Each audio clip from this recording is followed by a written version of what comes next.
Welcome to Peoria, everybody. Day 2 of our spring training live with the Padres. Chris Ello, Tony Gwynn Jr., Matt Scraby. If you're watching on YouTube, you know that we kind of make decisions on the fly around here.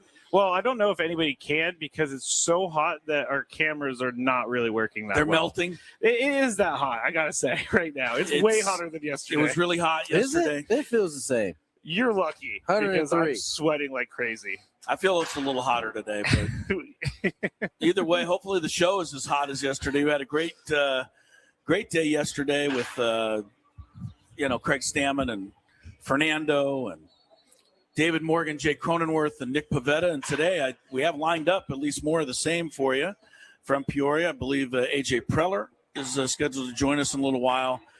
And among others, I saw Manny Machado's name on our guest list. Yeah. All of it to come later on. The reason it's later on is most of the players haven't even arrived yet at the facility because it's so hot. They moved everything back today. They moved everything back. All the meetings and everything got moved back to later in the day. So we're here. Chris here, Tony there. Yes, indeed. And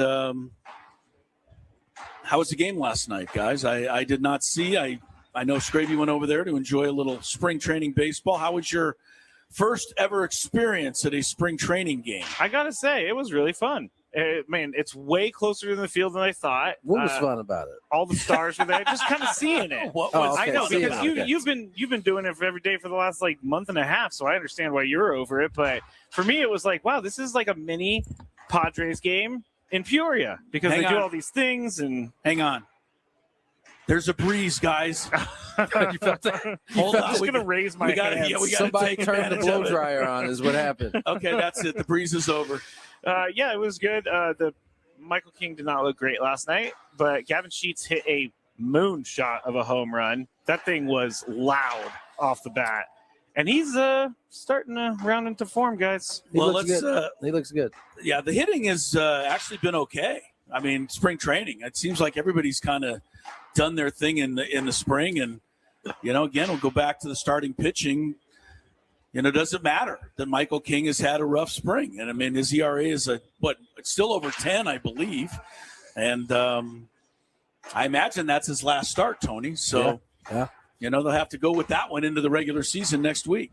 Yeah, I pointed it out yesterday. I mean, it's not just something that you say that it's spring training. And I followed it up because last night Michael gave up a homer on a sweeper, and in the very next pitch he threw another one. Like in a real life situation, that would never happen. He's probably not doubling up on it, but he's using these starts to work his stuff into shape. And so, listen, the numbers are going to be what they're going to be. He's got 4-5 starts in Cactus League action, and he's gone like 2 innings in 1, 3 innings in so.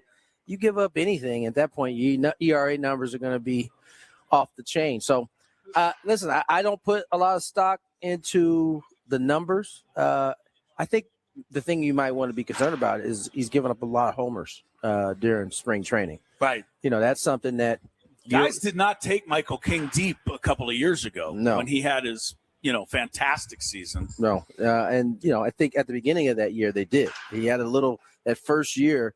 They kind of, or his first year as a Padre, he kind of got hit with the long ball. His second year, he turned it up, came that guy.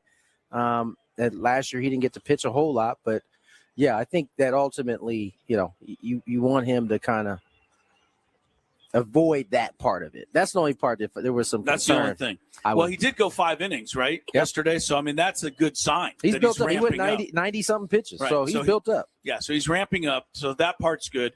And – I can be worried all I want, but the baseball landscape is littered with pitchers who do whatever they do in spring training, and then the bell rings and they start shutting guys down. Right. It happens all the time. So, hopefully that will be the case. Very often. With Michael King. But what do we got, Tony? We got a game tonight. You got Saturday, Sunday, Monday. That's it. And Craig Stammen and the staff and, AJ will be here with us a little later, but going to have to figure out who you're going to break camp with. I know that it's what you said. Opening day is just that. But there does have to be somebody on the opening day roster, so they're going to have to make some calls. There has to be 26 dudes that show up and at least get on the line. So get on the line. So I think that that's going to come. I just this way this camp is kind of played out, the way it seems like, I don't think we're going to get any early decisions. I think it's going to be, last day. You're going to find out. Next Thursday morning, they'll make the final announcement. I think you'll have probably some shape when we leave here, and then there'll be a few more decisions to be made once you get to San Diego, is my guess. I mean, the thing is there's really only 4 position spots that are to be determined, right? We know that they're going to have 13 pitchers. They're going to have 13 position players. We know 9 of the position players, for sure. We also know that Campusano is, for everything we've been told, is the backup catcher. I'm pretty sure that we know that Castellanos has made this team as first base DH. So really, between now and next Thursday, to me anyway, it's, deciding on 2 more guys. And, I think one of them will be an infielder and one of them will be an outfielder. And, I think Bryce Johnson and Ty France might be the leaders, assuming Sungmun Song stays on the injured list. But we'll see. Yeah, we don't have any indication of it. Nope, and they have given no clues as to which way they're thinking, leaning. So it's an exercise that is.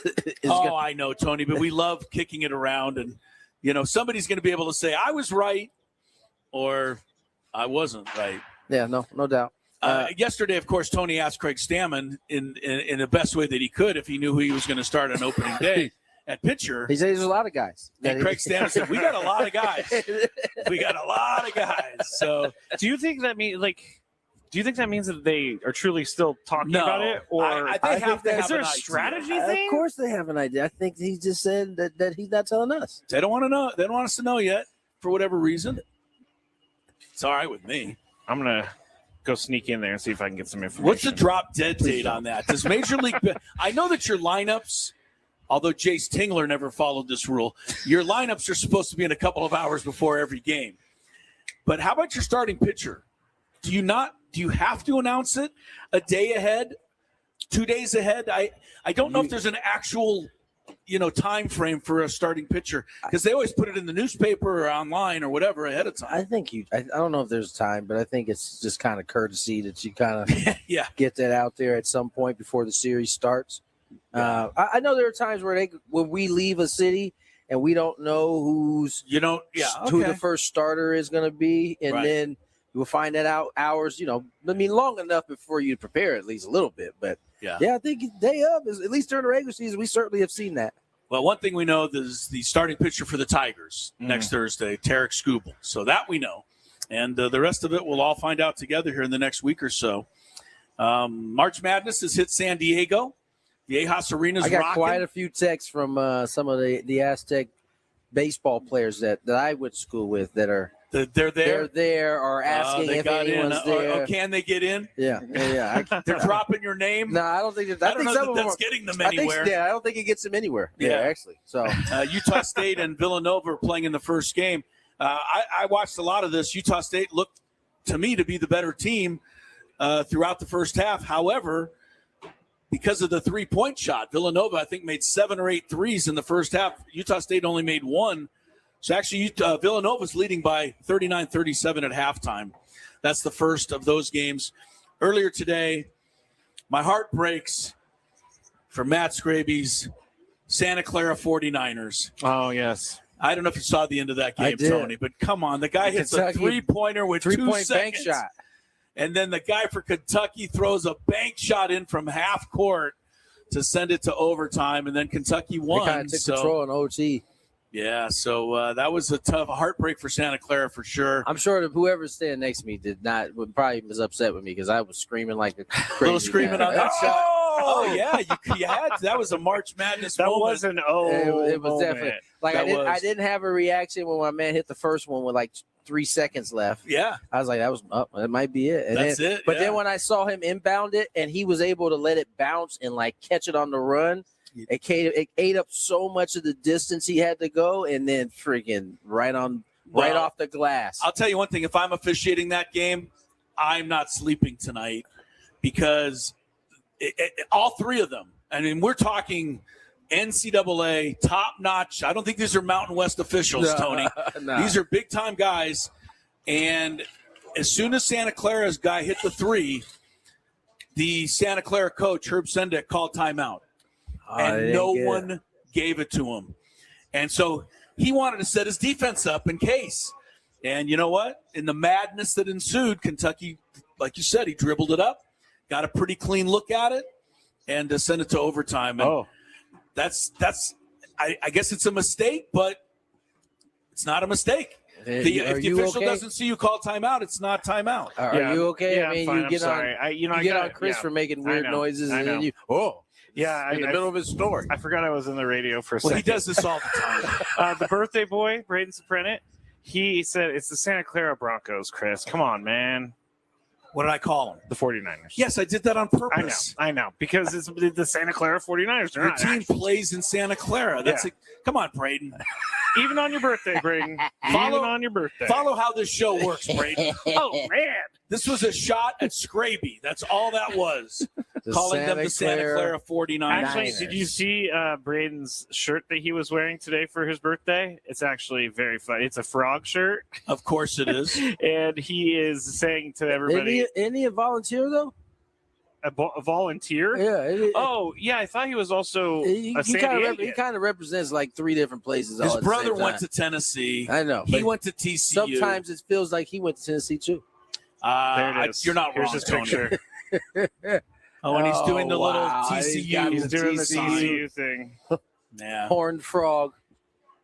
Yeah. We'll see how that looks after they play Duke tomorrow in the second game. Love you, Braden. Happy birthday, Braden. Yeah, happy birthday, my friend. All right, so we'll keep you up to date on March Madness, and then we'll keep you up to date on Peoria Spring Training Madness. Our guests are going to be coming fast and furious. We'll let you know who and when as Gwynn and Chris get started here on 97.3 The Fan.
Peoria to be exact, here at the Padres. I thought we were in West Hell, the West Wing.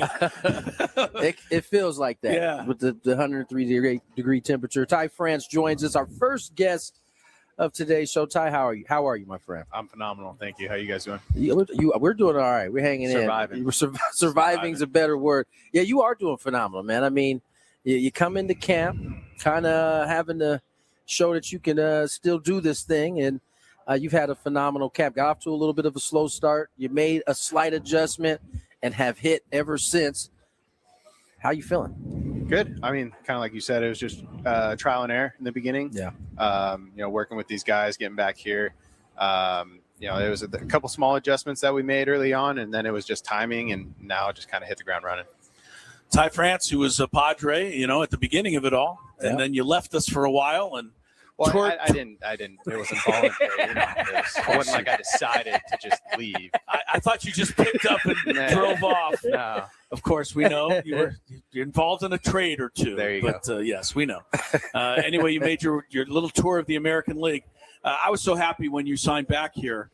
Talk about your decision to come back here as pick this as the spot to kind of resume your career. Yeah, keep it going. I think obviously being in San Diego to start my career, and kind of touching on it, never really wanted to leave, but yeah, right. Very, very grateful for the Seattle Mariners and their organization, and just my journey since then. But just going through each team in the off season and kind of seeing needs and fits, and there was a great opportunity here, and for not only me but my family, being close to home. There was a lot that went into it, so very fortunate that it all worked out and we were able to get something done. Ty, we kind of hit on it. You've gone and experienced so much since you left here. I mean, you went from a kid that was going to college here, you get drafted by the same team or the team that's in your city, and then you go out and you grow up. And so, I mean, what are some of the things coming back here that you've learned that have kind of helped you along the way? Man, I mean, it's just been it's a lot. It's been a journey for sure. And I don't think I'd be the player I am today without it. Kind of like you said, when you're so young and almost naive to the game, and the business side of it, and just kind of what goes on. There was a lot of growing pains, a lot of figuring out who I was as a player, and then solidifying who I was as a player, and kind of establishing a name for myself. And so just the growth throughout the years in this game, it's taken me all over the map and all over the world, and I've experienced a lot.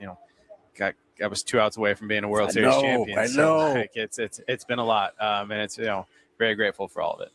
Ty France is with us. Yes, the Blue Jays, God, right to the wire. I want to ask you about playing for Tony's dad.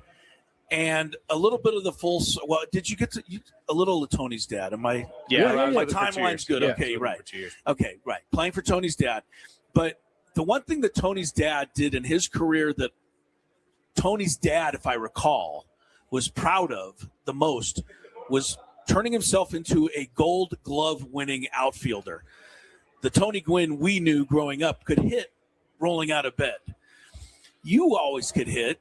Yeah, at least that's what I remember, knocking walls down.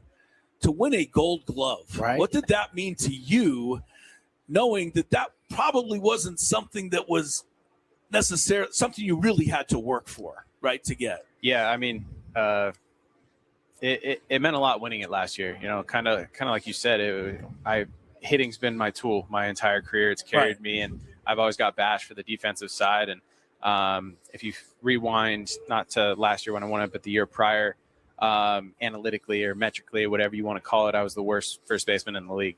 So I did a lot of deep dives, a lot of trying to figure out, how do I personally didn't think I was that bad, but according to the computers, I was that bad. If it makes you feel any better, they have Jake way down there, and he makes every play. So I don't understand those things. You can only put so much into it, but at the same time, they grade you on that, they pay you on that, and they you get judged on that. So did a lot of deep diving. Part of the reason I wanted to go to Minnesota last year was because Carlos Santana was in that same position where, he went from being an average to below average first baseman to winning the Gold Glove.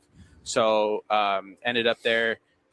We worked, and Carlos Correa is actually really knowledgeable on the analytical side of it, and he kind of coached me through the computer aspect and how first basemen get graded, what you need to do, and that helped tremendously. And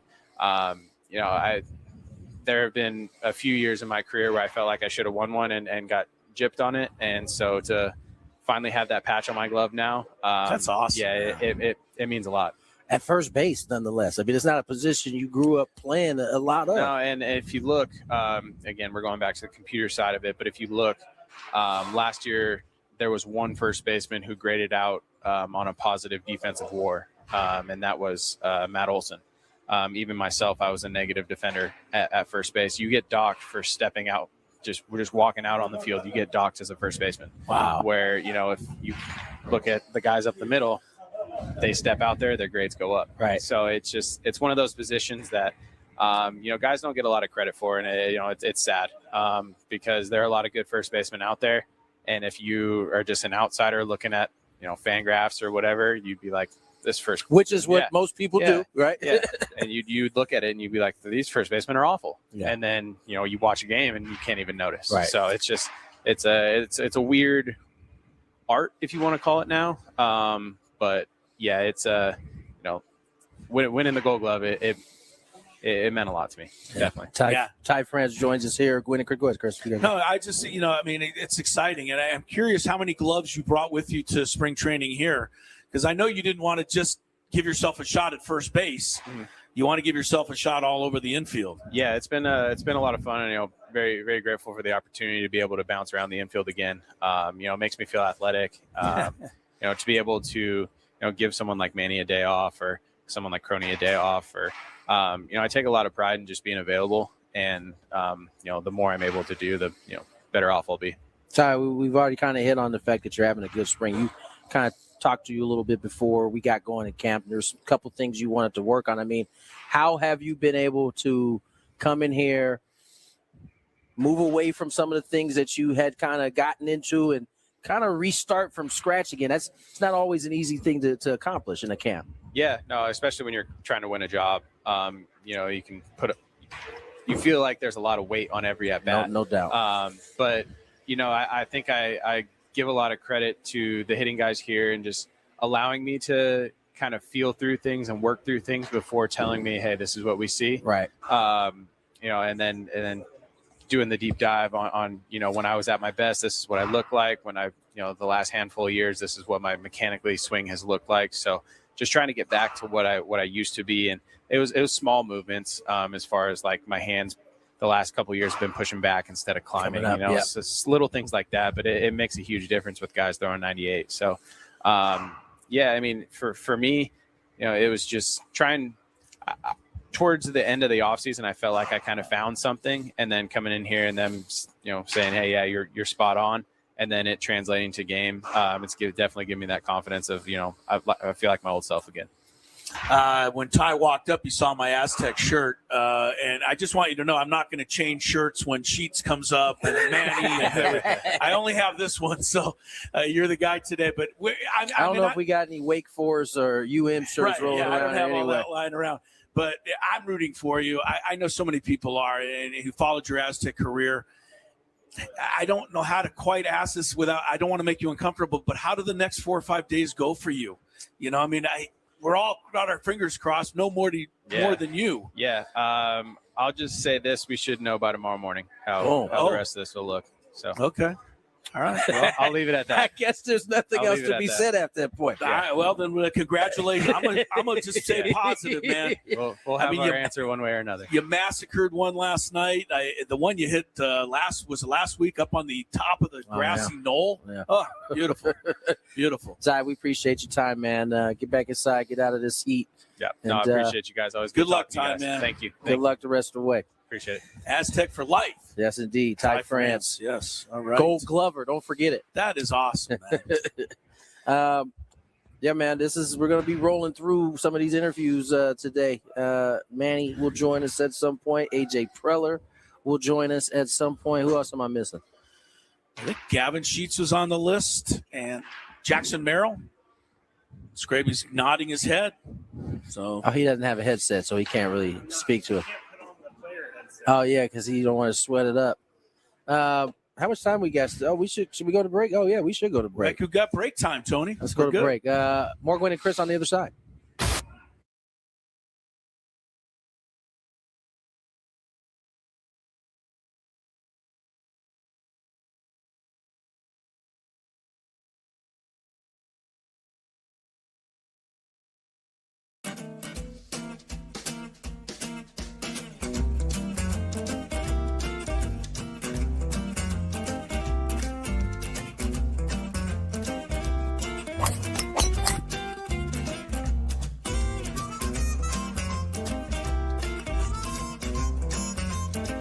These things.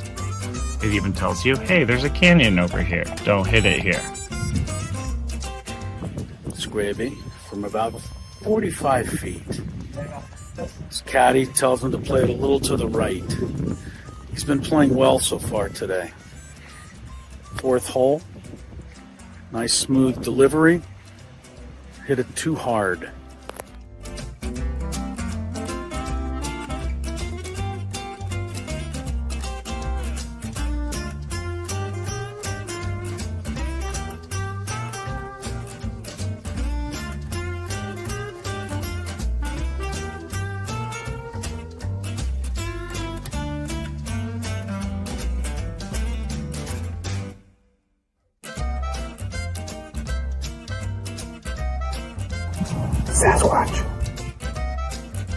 So Chris says that he can't play golf, but this is the second birdie putt he's made for us. This time it was like 20 feet.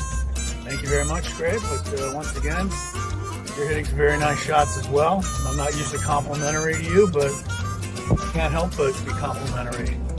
Your shot making today. With my what? Your shot making. You hit some.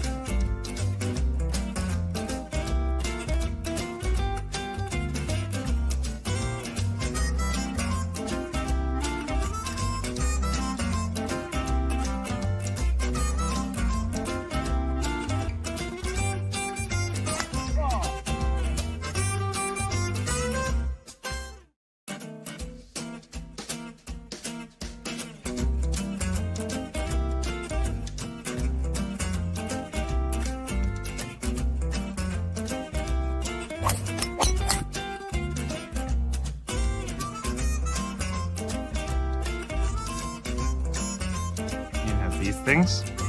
It even tells you, hey, there's a canyon over here. Don't hit it here. Scraby from about 45 feet. His caddy tells him to play it a little to the right. He's been playing well so far today. Fourth hole. Nice smooth delivery. Hit it too hard.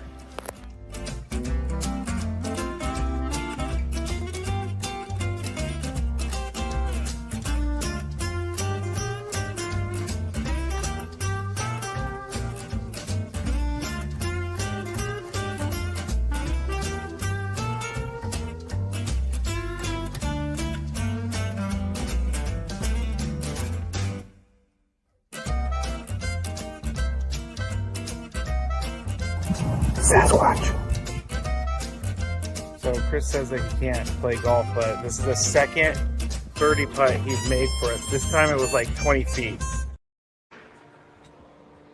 2:32 had to come out to break a little quicker, a little Omaha here as we sit with our next two guests, Jackson Merrill, Gavin Sheets, join us here. Both of the gentlemen want to do it together, so we don't typically put two guys like this because we like to use the minutes for our show, but that's all right. How you guys doing today? Doing great. How about you? Surviving this heat, man. Jackson, how about you? Dude, yeah, surviving the heat. That's a great way to put it.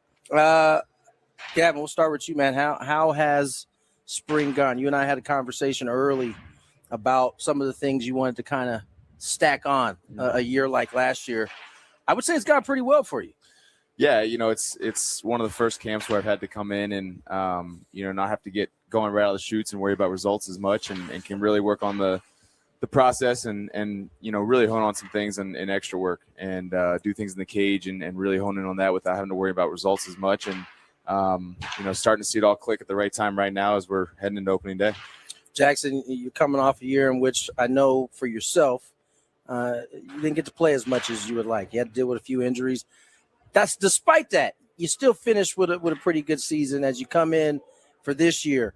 What's been the focus for you in terms of getting yourself ready? Yeah, just staying focused and staying intentional in my work and kind of not straying away from what I know best and what I know how to do. So, keeping that same focus all year and then also keeping my body right as much as possible. I think that's so important. Now, you two seem to have a very intriguing relationship here. We see you with the shirt from Gavin smashing into that wall. I feel like you're the only one I still see wearing that shirt. It was a shirt that was pretty popular when it happened last year. You have carried it over. The creator of the shirt. Is Jackson the creator? You created that shirt. Yeah. I've heard rumors that when we get to San Diego, there's like 30 waiting on everybody's chair. So that'll be better. Because there ain't none here. Oh, okay. So this is gonna be a thing again. He's saving up. No, I've already heard the inside scoop, so it's unbelievable. Gavin, for you, man, we talked a little bit about the year you had last season. I mean, you come in having to make the team. This year, it feels a little bit different. You tell me, is camp this year been a little bit different experience for you? Yeah, it's definitely been different. But I think that you always got to keep that same chip on your shoulder. You always find the next chip, what keeps you going. And, I think that, a lot of that, the way I came in last year is what helped me have a really good year. And, I got guys like Jackson and Manny, these guys around me that, you kind of surround yourself with guys that are all trying to be great. And, but yeah, I think it's while the situation's a little more comfortable in terms of my role on the team and everything, but, in terms of wanting to stack on from last year, and, I think what makes great players what they are is the consistency. Anybody can do it for 1 year. So, I think for Jackson and I that, it's about adding on every year, building off of what you've done. And that's what, makes Manny and Toddy and these guys and Bogey, like, that are 10 years in their career, 6, 7 years in their career, it's consistency. Yeah. And so, for me, it's how can I build off of what it did last year? How can I do the same thing and then build off of that and have an even better year? Jackson, I often the focus with you is on offense, but one of the things that I appreciated about you last year was I thought your defense improved so much from year one to year two. I watch you out here now. It's like you're getting crispier on your routes. First step. How much work has gone into that part of your game? As I said, we often focus on your offense, but you changed positions just 2 years ago, and you seem to be working yourself pretty well in center field. Yeah, I think the more reps under my feet, that's what's helped me the most. The more games I've played, BP live shagging sometimes that helps a lot, but ultimately it's how many reps you can get in the game. How many times you can hit that fly ball or that tough play. That kind of helps me progress more in what I can do in the outfield, and then also I kind of just have fun with it. I'm used to having Toddy out there, but as we know, like left field's kind of been interchangeable the last couple of years, so we got this guy coming out there. Let's be real. He made great strides. He was comfortable with who was left. That's what it was. He knew anything to his right. He was caught out there. He's diving for balls and everything. But no, I think that's a fun part of it is playing with different guys out there all the time. Coming back to you on this, you've kind of bounced around a little bit in spring training. Obviously, for you just want to be in the lineup and rake, but. Do you have a strength? Is there a spot that you feel most comfortable at? I mean, anywhere for me. I've always played kind of 2-hole my entire life. That's kind of been my comfy spot. But in retrospect, I've hit everywhere in the lineup the last 2 years. So I'm ready for wherever they put me. I'm ready to go, and I know what I got to do in that spot. Sure. A lot of the focus when it comes to the Padres is the division and the Dodgers and the teams that are in it, and it's hard to explain to people, like when the offseason comes and moves are made, the mindset of a player, right? I think from a fan standpoint, they see the moves, they're like, man, we can't keep up with that. But for you guys, when those moves happen, explain how you guys view that type of deal. You know what I'm saying?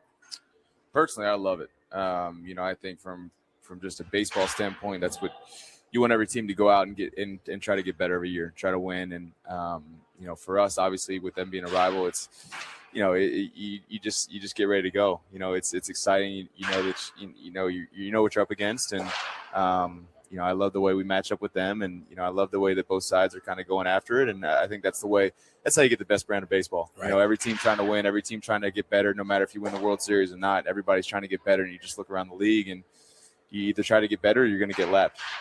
Jackson? Yeah, no, I'm all for it. I'm all for everything they're doing over there. I think it makes our job harder, and I think we play better when the job's harder. So, you know, I'm not saying we got to focus on them at all. I actually hate that. I don't want to focus on them at all. But at the same time, you know, when you see all these teams getting better out there, you go in there with more hunger and more fierce attitude. You can just go in there and compete.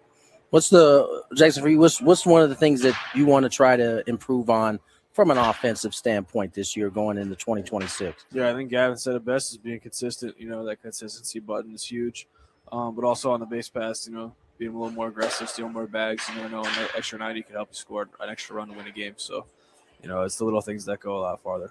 Did last year having the hamstring kind of slow that process down? Were you a little gun shy after getting that injury? Yeah, I think I was more worrisome to stay on the field. You know, yeah, kind of use my ability at the plate to help the team and, you know, play good defense. But, you know, definitely in my opinion, like, definitely got a little scarce, and you know, I don't want that to happen this year. I want to stay aggressive and stay hungry all the time. Gentlemen, I don't know if I got anything else for you guys. That's it. That's all you got. Kind of served you got that right here. pretty well. That's all you got. No, I appreciate you guys both coming on and spending some time with us. Get you guys out of this heat and keep going. Both of y'all. Appreciate it. Thank you. Gavin Sheets, Jackson Merrill, the combo. You often see these two guys ragging on each other one way or another. Jackson Merrill will keep it up with the T-shirts. Nonetheless, two of the, I think, big pieces for this Padre ball club this year.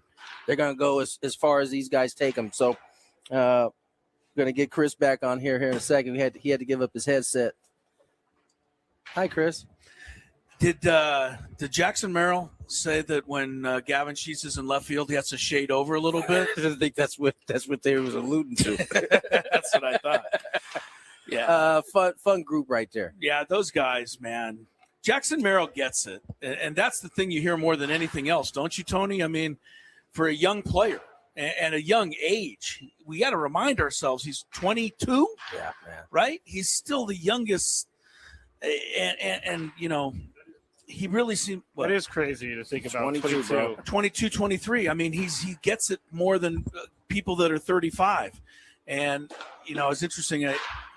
I was last night. We went out to get some yogurt, I think it was somewhere, and there's just a 4-year-old kid with a Jackson Merrill shirt. Yeah, and I think like Jackson Merrill gets all of that. Like he gets that when he goes out on the field every day, there are 4-year-old kids that are looking up to him.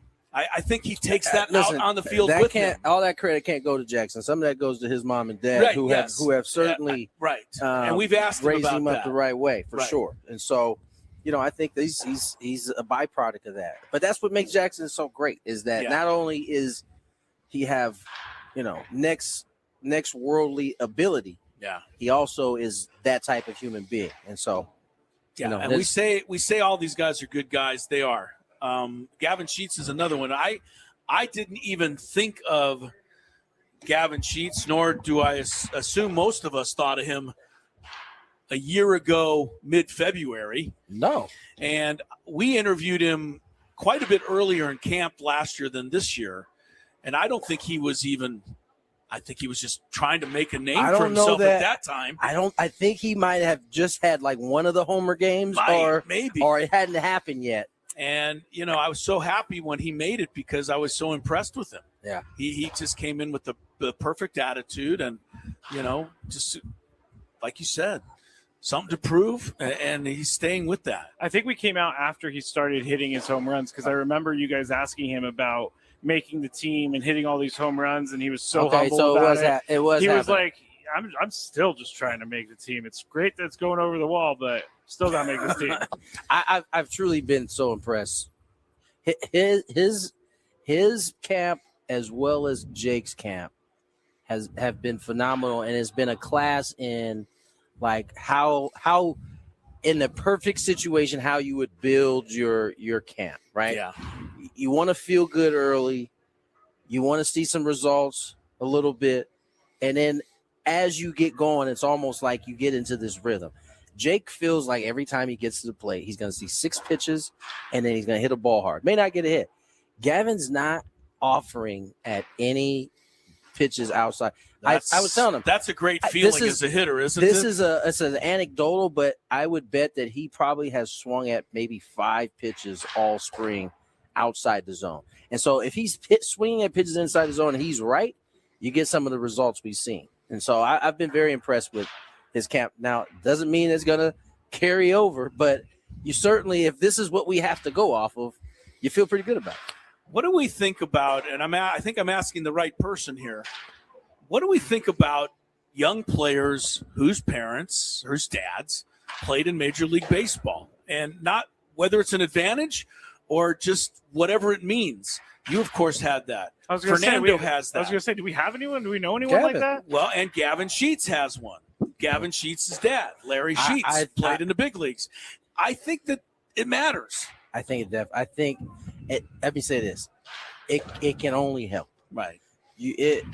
As a kid that got to grow up in the clubhouse, you just knew how high the expectations were, what was okay, what was not okay. Yeah. Right? You knew how to be I knew when to be seen, not heard. I knew that was the motto. Be seen, not heard, especially early on. And so I think it certainly helps. I think it was obvious to me watching, and now we think, looking back on it, watching Gavin go through it last year, it was when he sat in front of us, it was so obvious to me. It's like, oh yeah, this guy, he's been around big leagues for a while. Like, he understands it, he gets it, and I think it can only be of help. Yeah, not everybody's going to be fortunate to have that, though. Yeah, and not everybody's fortunate enough, again, to have Jackson's upbringing, because his parents deserve so much credit. I just remember when I might have been opening day or at least second game when they did one of those between during the game live interviews in the stands, and they had Jackson's dad on. Of course, I was like, all right, already, can we get back to the game? But I was listening to his dad, and his dad said so many things that just sunk in, and you see that kind of transpire with Jackson. Yeah, both parents are teachers or were teachers. I know his mom is a teacher. Yeah, sure. I mean that his tells dad's me retired. Yeah, it tells me everything I need to know, because teachers definitely sure. are able to.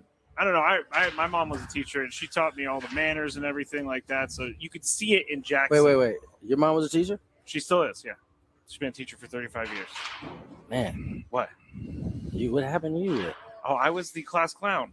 Do you guys want to hear when she gave me detention? Your own mom had to give you detention? Yeah, because we were passing around a fake heart in the room to look at the ventricles and stuff. What did you do, Scrape? I took it and I chucked it at the board, and it hit the board and smack. And she turned around, Matthew Thomas. Just like The Exorcist. Your mom had to put you in detention. I had to be put in detention, yes. Well, he just said that she taught him all the manners. The problem was he didn't listen to any of them. Well, when it's to the parents, I don't have manners, but when it's everybody else, like when someone says, "Would you like a napkin?" I'll say, "Yes, please." So when your mom asked you, would you like a napkin? No. What are you even talking to me for? Come on. No, you was about to say what you was really going to say, too. I forgot where we were. That's exactly why she had to send you to detention, son. Yes.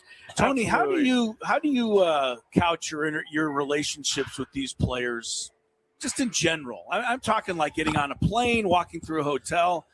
Is it always? What if you saw something in a Jackson Merrill at bat? Would you feel comfortable to say, don't want to bug you, but I saw a little something, just throwing it out there to you? I try not to get involved. Right, even if you see something. Unless I'm asked. Campy asked me something earlier this year, and I gave him my opinion. And I came back to him next. This is how awkward I felt. Hey guys, man, if I was awkward during that moment, it's only because I don't typically give my opinion on something, but you asked. So you're dealing with professional athletes at the major league level. I deal with young ladies on a college basketball team. I find myself never, of course, giving them any tips because I don't know basketball that well, but I do find myself just picking them up a little bit. For sure. Especially after a loss. Hey, for sure. I think you played a great game tonight. Simple as that. I move on. I think that kind of thing still exists. 100%. I do that all the time. I mean, I know these dudes are big leaguers, but when they're going through it, man, they can always, everybody can use one of those pick me up type deals. So but for the most part, man, I want them to know that I'm on their team. Like I work for the Padres. I am one of the broadcasters. I want to see them do well, succeed. So now that doesn't mean when someone's struggling, I can't say that they're struggling, but I also am very mindful that as much as these guys that it's not just them in my position, it's their families, So I take pride in when I'm doing the game. I know we mess around a lot with names and things, but when I'm on the broadcast, I'm very serious about making sure that I get the name right, because that might be the only time that player ever gets to the big leagues, and their family might be listening. So they're probably recording it. I want to make sure that I get it right in those occasions. Doesn't mean I get it right all the time, but I definitely try to make sure to do that right. I do the same thing. I mean, because when the teams come to play the Aztec women, the games are on the internet, but they don't have normally a home broadcast going back. So I know their parents are watching my broadcast. So I try to. That was such a bad play. Yeah. Oh my God. My goodness. Can you believe what are that you even doing playing college basketball? I wonder what her mom's thinking right now if she's watching that. I have something that we have not talked about in a little bit, but the Padres, Forbes has published the list of baseball franchise valuations. And the Padres last year, they were ranked 17th out of 30. Yeah. Now they're ranked 10th out of the 30. So they're in the top 10. It's going to be ranked higher than that when these bad boys sell. They are now they're valuing the franchise at $3.1 billion, which I have been reading that it's going to be like a $3.5 to $4 billion. I've read that too. Boy, oh boy, doesn't that throw a monkey wrench in the whole owners? We don't have any money thing. If the Padres, that's a great point. The team that has I didn't even think one of the we've been making this point for a while. I know, but yeah, you're right. If they have one of the worst TV markets and they sell for $3.5 billion, how much did the Mets sign for? Around there, I thought. Like it was less. Let me look. It was 2.5. I mean, I don't know how that was the last franchise that sold, right? Was it the Mets? I believe it was the Mets. Let me look. Mets sale. And tell me how much that went for. I can tell you that Gene Autry bought 2.4. I can tell you when Gene Autry bought the Angels, it was $200,000. We were looking that up the other day. When they bought this, Gene Autry made he $200,000. $300,000. When they bought this one, it was for under $1 billion. Oh, I just $1 million. That. You mean? No, I just had that. No, I'm saying when the Seidlers. Oh, when the Seidlers, $600 million. No, you're right. $600 million, and it's gone to $3.5. And this isn't New York, where you got the best TV market. This is supposedly one of the worst. And if it goes for $3.5, that doesn't look good for that particular conversation. No, that is absolutely right, because you cannot say anymore we don't have money when they are. Not just that they don't have money. One of your smaller markets is selling for more than one of your major markets. They're going to sell for almost 5 times what they bought it for. 5 times. If that ends up being true, right? Did you see me doing the math on my hand? I did.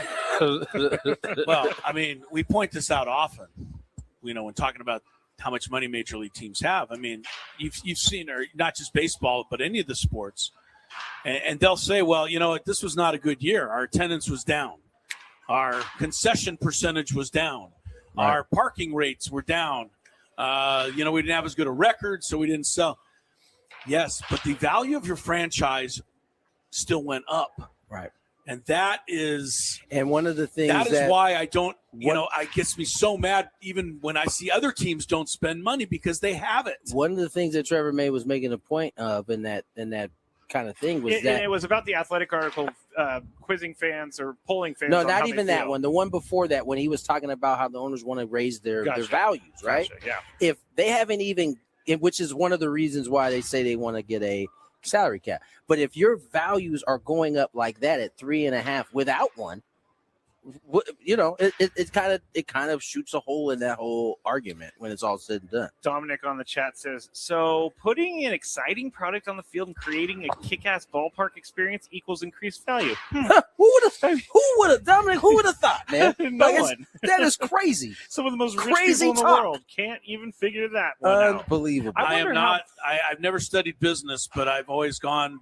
I think the most successful business people are the ones who go by the motto, it doesn't matter what it costs. I only care what it makes. Yeah.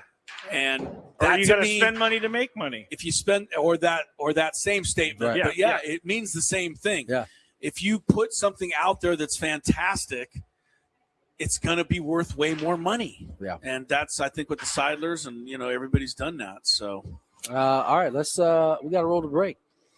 Yes, we do. In just 1 second. Just waiting for that to kick in. I have an update. There it is. AJ Preller, 5 p.m. they say. Yeah, AJ might be without me on 5. That's a late one. They have a split squad today, right? Yes. So half the team is going to play the Dodgers, and half the team is staying here. My guess is that the big dogs is going to stay. I wanted to ask right on the other on side. here at I'm going to home. ask Tony whether or not the big dogs always get to stay home.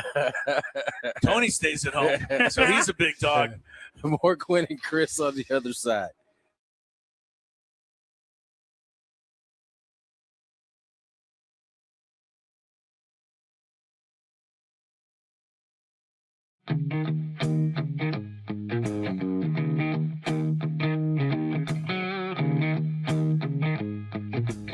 There's a Roadrunner. Meet me. He doesn't like me. I guess I wouldn't like me either if I was chasing me. As you can see, I'm all Aztec'd out here at the Aztec Baseball Tournament. It's the SDSU Baseball Alumni Tournament. Right now, we are 1 under in the scramble. And Chris is playing well, Tony's playing well. But our ringer, Jack Townsend, is playing really well. So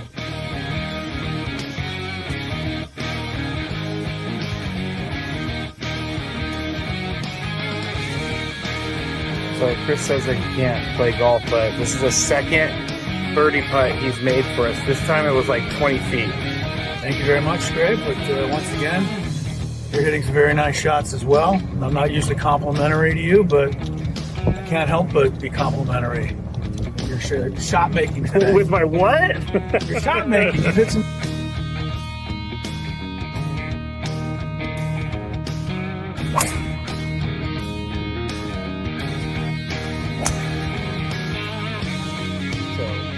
We are just through League 10 now, and it's getting really windy. It's actually kind of cold. I'm not gonna lie, I know we're in San Diego, but we're 3 under as a group. We just got off the birdie, and I just hit my defense.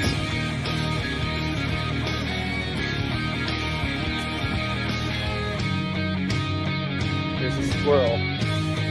He wants to attack me. Squirrely! We just got our second birdie of the day thanks to this guy. Yeah, a 4-footer after. It was a 5-footer. After our pro drove it 300 to the front of the green and then chipped it within 5 feet. Uh-oh. Gravy, don't feed the animals. Don't feed the animals. I do feed animals. Look, Chris made a birdie putt.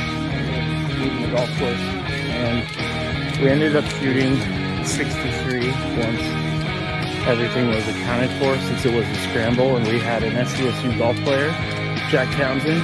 He was with us and he did a lot for us. I think we shot 63 because of him, but we all had a good time.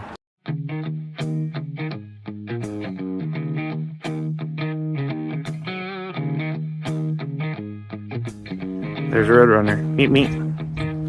He doesn't like me. I guess I wouldn't like me either if I was chasing me. As you can see, I'm all Aztec'd out here at the Aztec Baseball Tournament. It's the SDSU Baseball Alumni Tournament. Right now, we are 1 under in the scramble. And Chris is playing well, Tony's playing well. But our ringer, Jack Townsend, is playing really well. So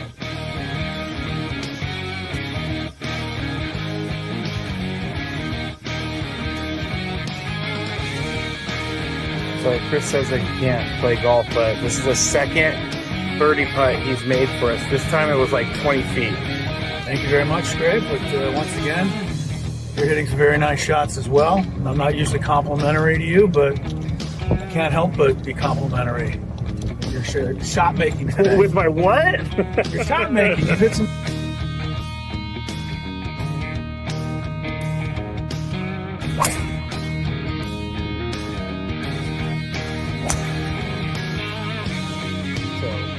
We are league 10 now, and it's getting really windy. It's actually kind of cold. I'm not gonna lie, I know we're in San Diego, but we're 3 under as a group. We just got off the birdie, and I just hit my defense.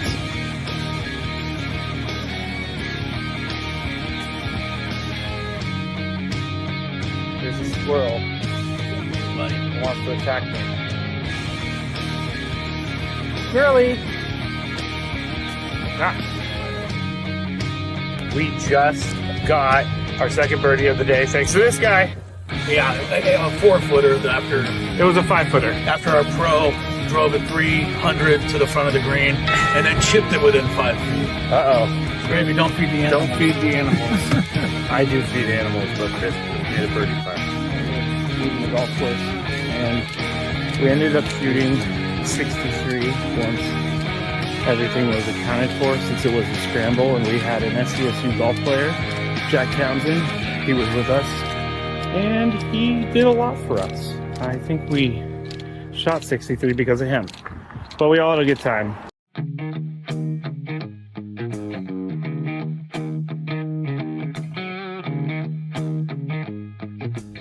There's a Roadrunner. Meet me. He doesn't like me. I guess I wouldn't like me either if I was chasing me. As you can see, I'm all Aztec'd out here at the Aztec Baseball Tournament. It's the SDSU Baseball Alumni Tournament. Right now, we are 1 under in the scramble. And Chris is playing well, Tony's playing well. But our ringer, Jack Townsend, is playing really well.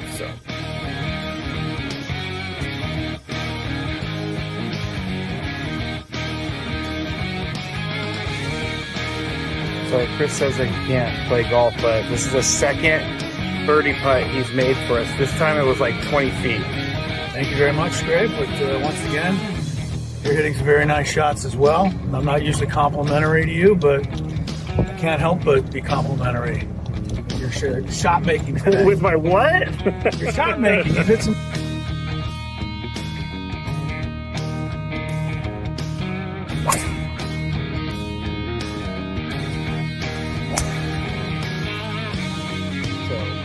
We are league 10 now, and it's getting really windy. It's actually kind of cold. I'm not gonna lie, I know we're in San Diego, but we're 3 under as a group. We just got off the birdie, and I just hit my defense.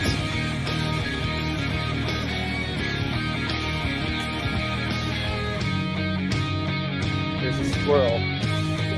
He wants to attack me. Squirrely! We just got our second birdie of the day thanks to this guy.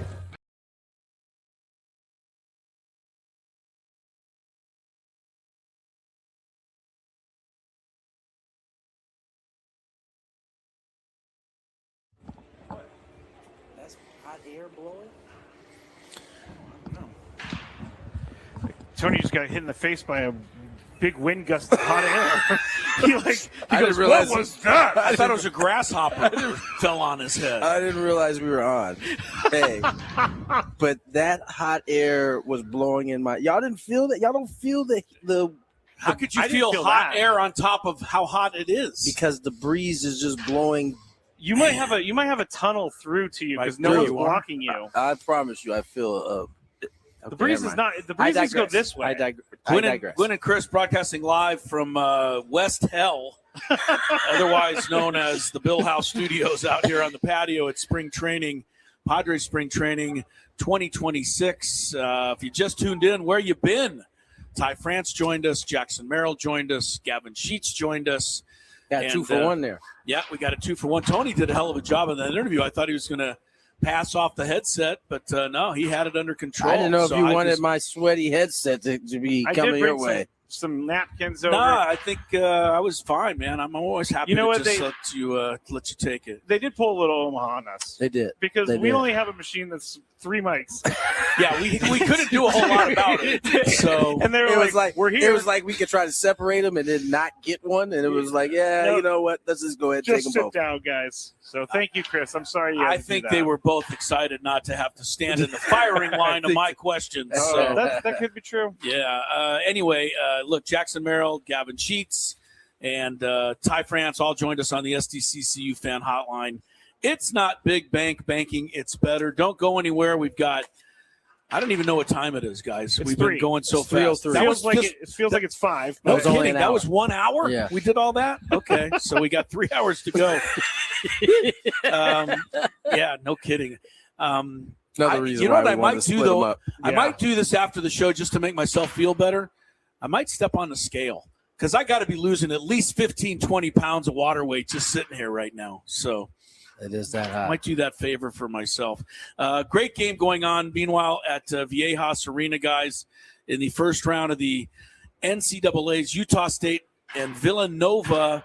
This is about, I think, 9-10 minutes ago. They're in a break right now, but tie game, and it's been going back and forth all day. So keeping an eye on that for it. It's the first game of the day at Viejas Arena. Yes, Utah State 65, Villanova 65. Earlier today, Kentucky survived. Kentucky. I mean, they got the lucky break. Look, he took the shot. He made it. It was a half-court shot. That was money. He banked it in, and that sent the game to overtime, and Santa Clara was vanquished from the tournament in overtime. Also, I saw Wright State give They tried. Virginia everything they could. Finally, Virginia won that one by 9, but it was really close throughout. And, again, it's the same thing we've been saying. You can diss all these mid-major teams if you want to. I'm sorry. Excuse me. I belched. And it just kind of slipped out. I'm sorry. I can't. It had nothing to do with I'm you sorry. that time. No, Chris. it had nothing to do with you, Chris. It was Kraby caught me. I I'm tried to. so excited it didn't have to do with me. It definitely didn't have anything to For do a I with change. thought I was sneaking that out and no one heard it, but Scraby looked up at me. Scraby caught you. Mhm. I was willing to just move right on. I know. Typically, you are. It's usually Scraby is the one making Well, sure yeah, we it's- know about it. Well, it's the rookie of the I group. didn't say a word. This is 8 years, I and you're didn't say a still word. making rookie. I actually just moves laughed like that. with my hands in my face because I didn't want to make a big deal. But you know what? I should, because I always make a big deal when you do stuff like. You do.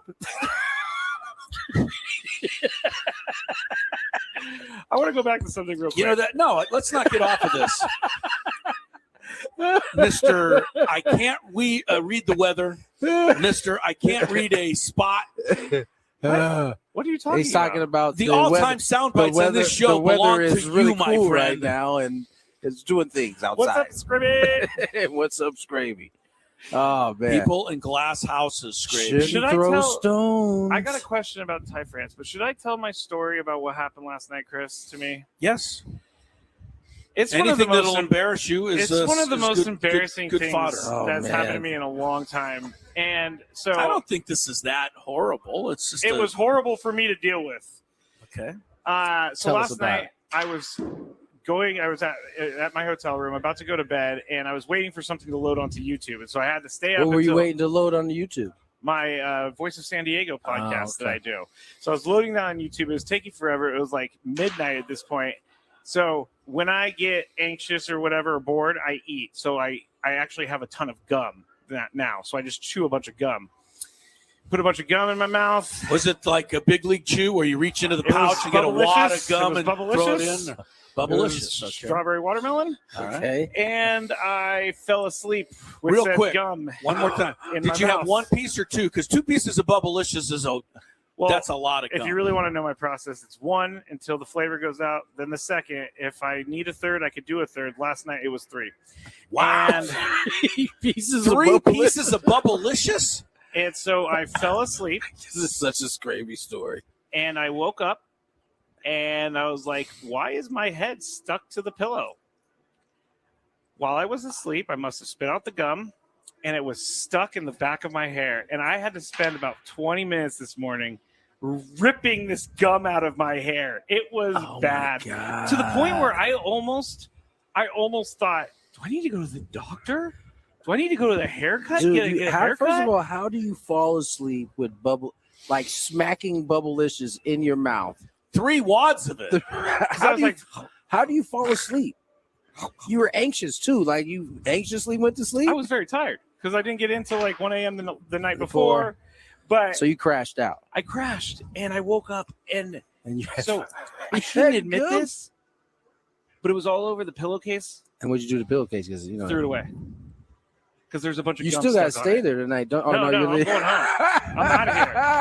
I'm out of here. Rod says go to the barbershop. It's fine. I actually ended up just yanking it out of my hair. Rob got me to remember. Weren't we supposed to address Steve? Yeah, I hope the genius named Steve is still listening. Oh man, I just proved Steve right. Yeah, yeah, you did. You did. Because he said that Tony and I were dummies. He didn't say you're a dummy. That's true. And he should have said you're a dummy. He said we weren't too bright, is what he said. He said we're not too bright because we don't understand how valuations work, which it's very easy to throw stones from the car or home or whatever willing to bet, that. Steve, you don't know much about what we're talking about. I'm willing to bet that. The whole thing with the valuations is like it tells you how much something is valued. Right. And the whole point. It's not a fake number. Had Steve read the same Evan Drellich article that all of us read, the purpose behind getting these the salary cap is so that they can guarantee what their values are and they can borrow against it. Yep. And that's kind of what the NFL and the NBA are able to do. And so, we'll just leave it at that. Apparently, Steve is a salary capologist. No, he's a business valuationologist. He knows way more. Actually, you know what? I think it's Steve Forbes. Who's on our chat. It was Steve Forbes. Maybe he might. Maybe we will shut up to him. If it was Steve Forbes, we'll make way for him. Okay, real quick. Ty France on the chat and text and stuff. He said that he'll know by tomorrow whether he's on the roster. May have an out. So, but also from Sam, we texted Sam. He said he believes he and Bueller have to be added to the 40-man by tomorrow. That is what they call, in other words, an out? An out. Okay, now I'm getting the lingo. So he wasn't necessarily saying the roster is going to be released tomorrow. It's a for guys who have big league service, when they sign a minor league deal, they usually get an opt-out so that if they've gone out and had a spring like Ty has or had a spring like Bueller has and Padres decide we're going to go a different direction, they can now opt out of that deal, become a free agent, and then they get to sign with who. But if the Padres put him on the 40-man roster, then that's kind of a bit of a clue to us thinking that he's going to make it in the end. There you go. And him interviewing today makes me think that too, because I don't think they would put a bubble guy on the show. I don't know about that. I don't know. I think he is a bubble guy, but I think he's on the right. He is, but maybe he's on the right side. He hasn't fallen asleep with the bubble gum in his hair or in his mouth. Yeah, that's a good one. You ran into that. Everybody's telling me to use peanut butter. I forgot about peanut butter. I don't even think that works. I mean, dang, do you want to create a new mess with another mess? Yeah, that sounds messy. and then I'm going. The fact is, you let me see. Yeah, it doesn't look too bad, does it? You can see a little bit of residue in there. I had to rip that thing out of my head. 3 bubble. I could still feel it in my hair. That's excessive, man. 3 Bubblicious? Should I go? This is my thought process. It's either 3 Bubbliciouses or 3 drinks at the bar. Touche. So we're going with 3 Bubbliciouses. Have at the Bubblicious. Now that Bubblicious is dangerous, I don't know what I'm going to do. It's dangerous if you fall asleep with it. It's pretty bad, Chris. Not meant to do that. I certainly don't want you to go back to the 3 drinks in the bar, but the Bubblicious 3 pieces, you got to work on that. It's excessive. It really is. You can stop at 2. I could. You know what?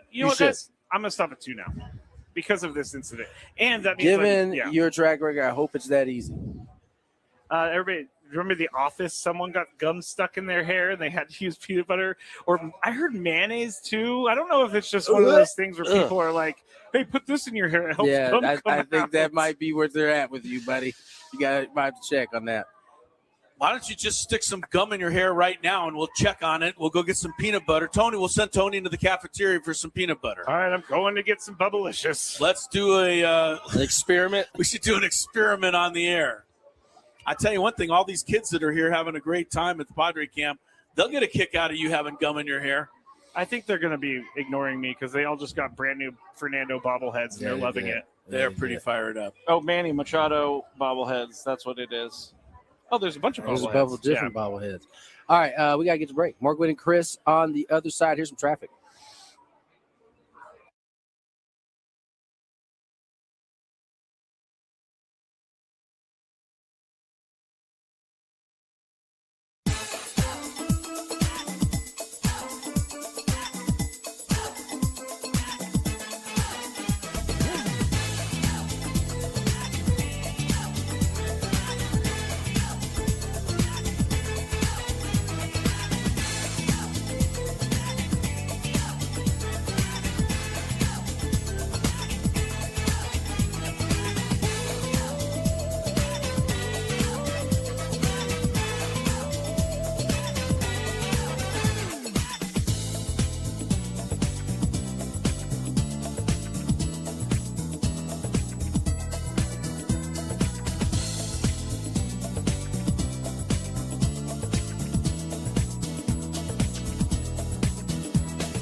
2:29 to go at Viejas Arena. Utah State has forged a 5-point lead over Villanova. I don't know. What is Utah State even doing in the tournament? They shouldn't have allowed any mid-majors in, should they? No, they shouldn't have. Yeah. Utah State, aren't they? They're coming with us, aren't they? They're coming to the pack. Yes. Okay. They are. I can root for them. So are the Zags. They were talking about it last night. Zags disappointed me last night. Why? They won the They game. didn't cover. Oh, okay. That's why. Good teams win, great teams cover.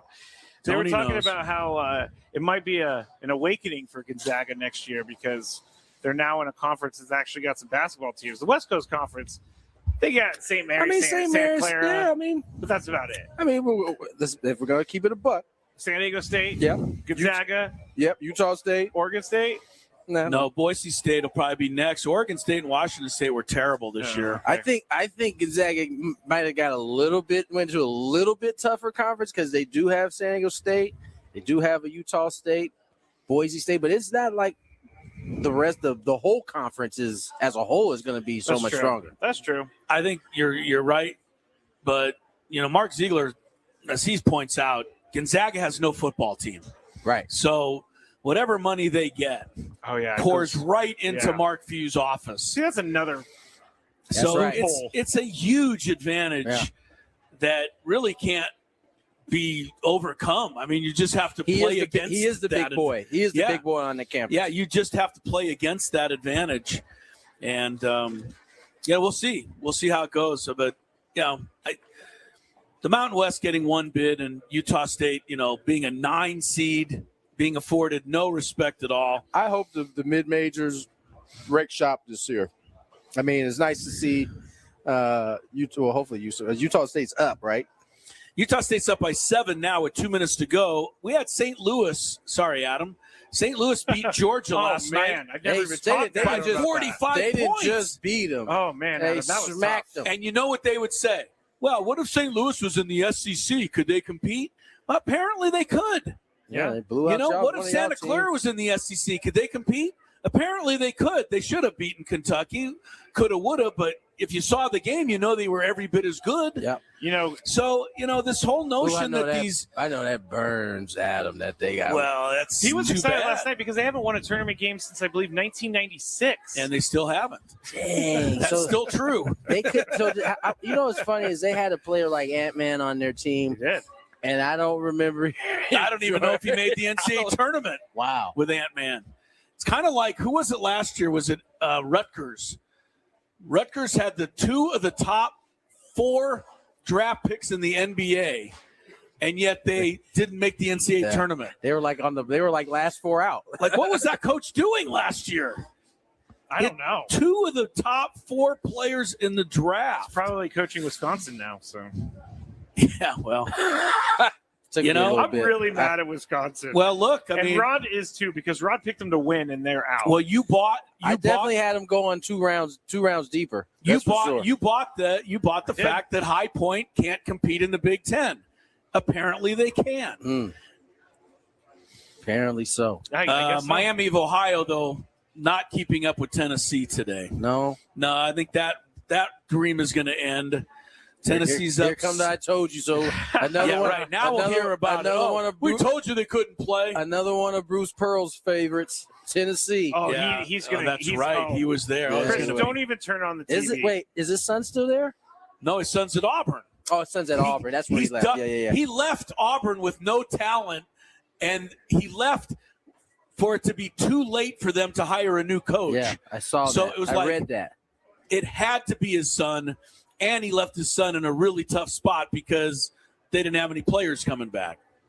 Bruce Pearl's a top-notch guy. There was also a great shot of Bruce Pearl screaming F-bombs at the officials during the SEC tournament. As a parent. Coach? Oh, wow. Yeah. It was embarrassing. Wow. To be honest with you, it was flat-out embarrassing. All right, Utah State by 8, minute and a half to go. They pulled away here down the stretch, and whatever. Aztecs didn't belong in the tournament, so I get it. But the 19th place team in the ACC belonged. That's how it works, man. Unfortunately. The World Baseball Classic just ended. Yes. And apparently we watched it in San Diego as much as anybody, if not more. Scrape. Oh, yes. We actually watched it the sixth most. I need to get the tweet. Sorry, I told you I was ready with this. Yes, it was sixth most. Did he not No, say, you're right. go No, to me on this thing with the World Baseball said- Classic? You were absolutely right. He This got is ADD totally my and fault. started searching up other things Totally. that he was thinking Well, I was about. looking at Kevin Acey's tweet because the Padres are now the only team that is not Named a named a starter because Jacob Mizorowski will be starting for the Brewers. Oh. So There you go. yeah, the San Diego was number 6 on the list of top-rated markets watching the World Baseball Classic final. Number 1. Yeah, we needed this like 2 minutes ago, though. Number 1. Yeah, we I already threw got to this. this. I threw to this at 320. Chris is already It's now like, 325. Chris is like looking at his email now. Kansas City was the city that most watched the World Baseball Classic, and I guess because they had a ton of Royals in that game. I mean, Salvi, you got Bobby Witt Jr., and in previous rounds you had Vinny Pasquantino. So Kansas City, Philly was number 2, Boston number 3, Milwaukee number 4, Pittsburgh number 5, San Diego 6, New York 7, All schemes, dog. Fort Myers of all places 8, St. Louis 9th, and New Orleans 10. By the way, I had never thought of it in quite these terms before, but there's only one team in Major League Baseball of the 30 franchises that owns the entire city it plays in terms of any other major sports. Wait, say it one more time. There's only one city in Major League Baseball of the 30 that owns the entire city in which they play in. There's no other major sports, and it is us. Okay, good. Yeah, we are the only one. Yeah. I'd never quite thought about it, in that stark of terms, that the Padres are, when it comes to the sport, major sport, the only one that have it all to themselves. So I was talking to someone recently that I don't know exactly what that stands for, but no. Well, I don't know what it means, but it's a fact. It's a fact. I was talking to someone who's in radio in a different part of the country, and they were like, "Well, what do you talk about on the show?" And I was like, "Basically, it's Padres, baseball, and then football, but Padres." Right. And they're like, "You just talk baseball the entire time?" I'm like, San Diegans love their baseball. Like, it works in San Diego. It might not work in other cities. I don't know what it would. We don't have a choice for it to work Right. in San Diego. If you're a major sports fan, you better watch the Padres, because otherwise you don't have any other choices. Yeah, they were just blown away that we talk Padres, and I'm like, well, what do you think we talk about? we definitely talk other sports, but we certainly Padres drive the bus, though. I think it's just this. Yeah. They're their only team here, only major team here. So that's how it goes. I just got Darker's to. back. I wanted to ask you guys what I should do with this, since you guys are the experienced people Please. on this kind of stuff. I just got a phone call from Indiana. It says, "Would you please authorize the payment of $999 for new Apple phone?" How do I authorize that? Just say yes. Just say yes? Yeah. Okay, thank you. Please don't say yes. Please don't. Please don't say yes. Don't say it. Can you believe I just get this stuff in the middle? I guess everybody gets it. It's called fishing. Yeah, guess what, Chris? They make 1,000 of those calls. If one person gives them their number, that's all they care about. I know. It works. They wouldn't do it if it didn't work. My cousin's girlfriend one time signed up for a credit card for a cruise line, and she goes, "They gave me a round-trip cruise." And he was like, "No, they didn't." And she ended up losing like $2,000. She got scammed. But Man, I'm sorry to tell her that was really dumb. it is dumb, but you don't know no better. You want to believe that there's something no out one there just like calls you and says, "Hey, do you want to sign up for a credit card with our cruise line and we'll give you a $4,000 trip?" That doesn't happen. that. Maybe in one lifetime it did. Maybe. I don't know. I'm still trying to figure out how to accept this payment. Do not accept the payment. What? Don't accept the I payment. thought you said hit yes. Okay, well, you're going to have to answer to Lori later on Yeah, this. you are. Leave that to you. Let's get to break. More Gwynn and Chris on the other side. From the first pitch of the year to the biggest games down the stretch, Padres talk never stops.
8:05 on the clock. Tony Gwynn Jr., Chris Ello, Matthew Scraby, Padres, Rockies here at Peoria Sports Complex. Padres, Dodgers over at Camelback Ranch. It is a split squad today. Jesse and I will be here, however, doing the game, not going to Camelback. That's nice. It's very nice. John Mudd here too. Of course they are. That was so. That was so much like. Of course they are. Like, I did as much of a pig as yesterday's game was. I did enjoy the fact that Don and Mudd had to do that game.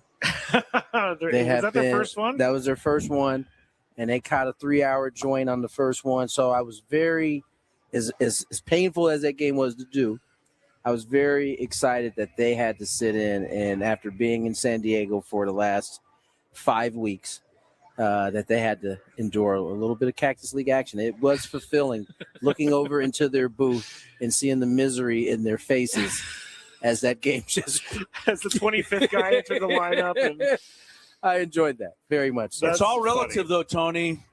I'll be honest with you. If somebody said, Chris, I'll let you do the game with Mark Grant last night on TV, I would have hoped for 17 innings. I would have loved every minute of it. Yeah, and I would have been excited for you. So that's how that goes. I would have been excited for you, but that wasn't the case. But that wasn't the case. No, it was Don and Mudd who have yeah. been in San Diego chilling for the last 5 weeks. So and now they're out here heating. Come on down to this 100-degree heat and get you some baseball, some Cactus League action. If you're coming out here this weekend, though, this is serious. Do the heat warning in effect. They're moving Sunday's game here at the Peoria Sports Complex from earlier in the day to 6:10 p.m. Oh, what? Oh, that does affect you. I don't care. That's you're fine. okay with yes, it. Okay. I don't want to Another do night game, Tony. Yes, keep the night games coming. So is Saturday still a day game? It just says Sunday. They got to be moving Saturdays. Yeah, Come on, y'all. Yeah. Come on, y'all. Might as well let's keep it all. This would be great. We all getting ourselves in shape. Yeah. For the regular season, like just some back-to-back night games. Yeah, now the body clock can adjust a little bit. Now you're in the swing of a regular season. Although game one is a 110 game, but never mind that. One of my friends told me recently, or asked me, why do they have opening day during the day? I don't know. I think it's tradition. Yeah, that's what it's that's what I said. I think it's been tradition. like that forever. You might be able to sneak out. For kids who are still in school, you might be able to sneak out of school and go to a gate, go to opening day. Tradition is one thing, but tradition has been thrown out the window in a lot of areas.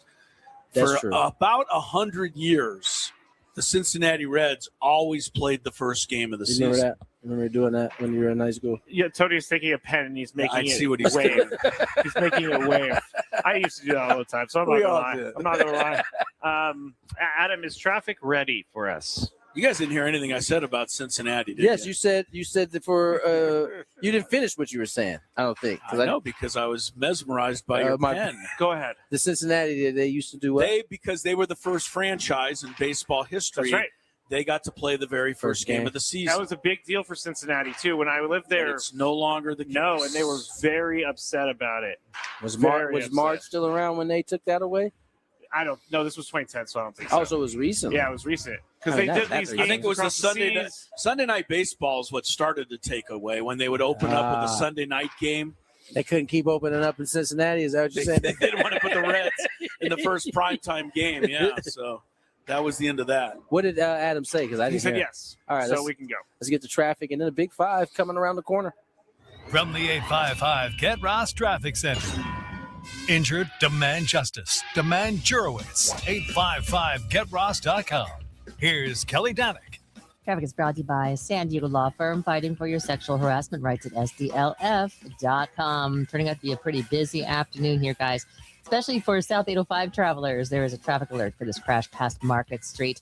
Looks like they did manage to move everything over to the right shoulder, so there is some good news. Someone's dropped a small mattress in lanes on westbound 8 right before the 15. Also, a motorhome has caught fire northbound 5 near Pershing. It just passed it. Maybe it just overheated. It is over to the right shoulder. And looks like you got double trouble on South 15. There's an accident near Miramar Road in the fast lane. Then up ahead, just past the 163 accident, over to the left shoulder. You spoke up and suddenly your schedule changed, your hours got cut, or the pressure got worse. That's not okay. San Diego Law Firm will help you fight against sexual harassment. Contact them at SDLF.com. That's SDLF.com. I'm Kelly Danick with Gwynn and Chris, San Diego's #1 sports station, 97.3 The Fan. It's that time of the show when we check on the latest in sports. Only the most important topics and questions are brought to light. Stop what you're doing and listen. These news stories will astound and amaze you. The one, the only. Oh my God, who the hell cares? The Big Five starts now on 97.3 The Fan. All right. Big Five a little bit early today, but we're going to get right into it. So let's go. Number 5. We had Jake Cronenworth on yesterday, and, we've noticed something. Actually, Tony pointed it out. I was going to say I noticed something. That water behind him and that. Oh, sorry. He noticed something. Jake Cronenworth is leading off tonight for the third straight game, and yesterday when you guys asked him about leading off, he had a small smile on his face like he may have known something, but he wouldn't tell us. So, Tony, do you think Jake Cronenworth is the leadoff hitter on opening day? I told you that was my pick 2 weeks ago. I could see him fitting quite nicely in that leadoff spot. Do I know that it's going to be him? I don't. I think it could go any way. But he has hit there and pretty much only there most of spring. I think he's hit second. Might have hit towards the bottom a little bit. Yeah. But beginning of spring, he was towards the bottom, but then he's been pretty much up top. Yeah. So I don't know. Well, he's looked good there. I could see a scenario in which he's the leadoff hitter. Chris, Jake Cronenworth, leadoff hitter opening day. What do you think? I'm going to take every bit of money I own, every bit of cash that I have now. Man. How much do you think I got in my pocket? Just take a guess. $5. Wait $5? a second. What do you think? I know that Chris has cash on him. $5, Tony says. I'm going to say $78. $78. Yes. That's an interesting number. I'm pretty sure. 1, Oh, no. 2, 3, 4, $5. No, that's crazy. The magician, Tony Gwynn I don't think he wants your money, but that was crazy. I've seen David Copperfield perform that, or David Blaine perform that as a magic trick. I just felt it in my bones. It is exactly $5. Wow. But I will bet you. That's crazy. That was pretty crazy. I will bet you those $5 that Jake Cronenworth does not bat leadoff on opening day. Oh, so it's a bet between you guys. Not a bet between us, but I'm just looking at the fact that Tarek Skubal is on the mound. I don't know that they go lefty to open the game. I give him that. I concede that point. So we got Xander?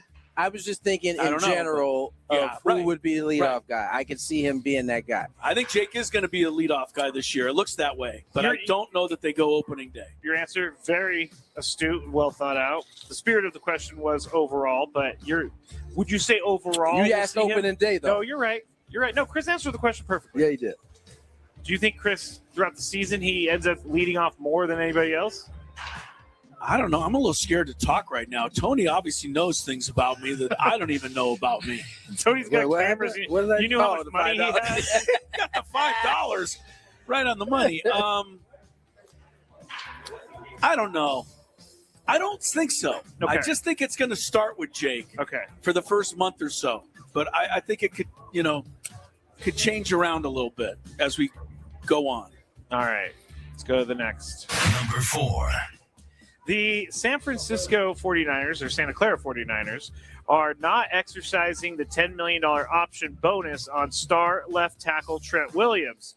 His contract, it was due today, so it's about time they get rid of that.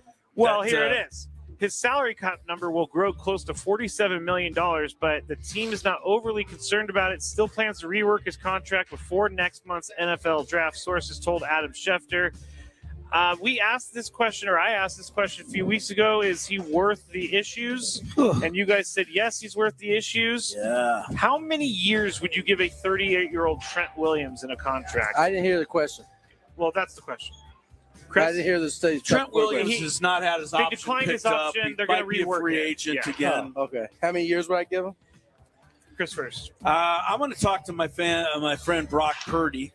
And I'm asking him how many years he wants. And when Brock Purdy says, I want him for as long as I'm here, then I'm going to figure out a way to keep this man there as long as Brock Purdy's here. It doesn't seem that he's losing even a quarter of a step. It really doesn't. So 38-48, I don't care. He's as good as, if not better than anyone in the league. Tony?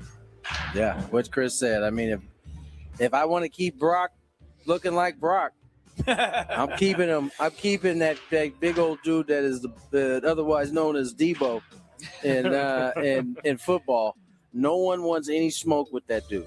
So I know that as long as he can keep protecting Purdy's backside, I don't think you can leave him. He's been nothing but productive. Yeah. It's when he's been on the field for sure. When you get to the offseason, you know who you should ask about whether they should keep Trent Williams or not? Ask Mrs. Purdy. Yeah. Oh, I think she would say yes. He's keeping his brain together over there. Right. Unscrambled from being shaken up. Yeah. Oh, Trent Williams. I love him, but I hate him.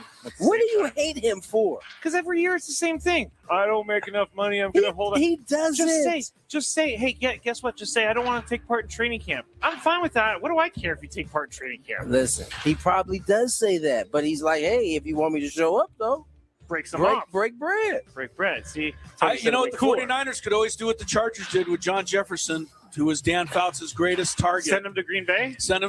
Yeah. But you know what? They missed John Jefferson after they did that. They made their point, but they didn't help. But you weren't as good. Yeah. All right. Number 3. The Giants had a few guys on their team go to the World Baseball Classic. Infielder Luis Ariz, relief pitcher Jose Buto are rejoining their Giants. Buto, yes. I just want you all to know that he asked me how to pronounce that 11 times, and he still boxed it up. Because I looked at it, and it says Buto. Buto. Anyway, they're coming back after winning the gold medal in the WBC. They were both major contributors. Logan Webb, though, was on Team USA. He said he was really proud of them for winning gold, but he's not a fan of them taunting that transpired as the three guys returned to the Giants clubhouse, and they're just giving him the business. Dang. Webb said, you can see how much they care. We cared a lot too. Now, here's what I'm getting at. He went on to say about the narrative that they did not care. I feel like there's a narrative that we didn't care. That's complete bull bleep. I think we cared the most out of every team. Logan. To be honest, I don't know. We did things differently than other teams, but we care a lot. It became a brotherhood for 2 weeks. It was really fun. We're pretty upset we didn't win. Feel like we should have. Tony, I'm not going to ask you if they cared because we've already talked about that. Stupid question anyway. I just comment. I don't really have a question. I love that Luis and Buto are giving Webb the business. That's how it's supposed to be. That's exactly how it's supposed to be. I would expect that had Ohtani and Trout been teammates still the last time this happened, he probably – or were they team? No, he had just that was his first year as a Dodger. Right? I think you're right. Well, let me go look. I can look. Go ahead. If he was teammates, I'm sure he gave Mike Trout the business. If he was a teammate, I'm sure he would have given Mike Trout the business. But yeah, I agree with Logan though that that's bull bleep, a narrative that they didn't care. It was just stupid. I don't know if they cared about the most of any team. What does that mean? Yeah. What does that mean? Can you really judge it? It means guys don't start one game and have a 55 pitch limit and then go home. Well, listen. I don't know that was up to Logan Webb, actually. It wasn't up to Logan Webb. If it was up to Logan Webb, he pitched. You know this. Logan Webb we should have more people who are fans of Logan Webb, although he's a Giant. Because Logan Webb is still a bit of a throwback, Tony. He takes the ball and he wants to pitch deep into the game. He does. So I think you should appreciate Logan Webb, and I'm pretty sure that it was the Giants who told them to take him out. This will be Ohtani's third year at the team. So 2023 WBC is every. It was in 2023, so they were. So they were still teammates. I'm sure they gave each other. Yeah, 100%. Chris is 1,000% right. Like, as much as everybody wants to be mad at DeRosa, I guarantee he would have done things differently had he had the leeway to do things differently. If he had an open. If he could have been, if he could have just been having guys run out there when he wanted to, it would have looked a lot different. That's funny. I did a hit today in Baltimore, and they are asking why does DeRosa hate Gunnar? Oh, really? And I was like, I don't think he hates Gunnar because apparently he didn't play. I don't think he played one of the last games. No, or he whatever. didn't play in the final until they he pinch hit. So. Right, and so I think that's how everybody's going to feel about their particular. Did they guy. really ask that when they had a platoon of left-handed Gunnar and right-handed Bregman, I think, and a lefty started the last game? I think so. Obviously, Bregman would start. I think they were joking. They knew that it was one of those situations, but it is kind of like the deal, though. Like when you put together a roster like that, someone is going to end up being left out in some way, shape, or form. All right, let's go to the next. Number 2. Ask Jason Tatum about it in the Olympics, by the way. Yeah, he getting left out. But of the it. thing with Gunnar Henderson is he hit 2 home runs. He was hitting pretty well. And so Alex Bregman should not play.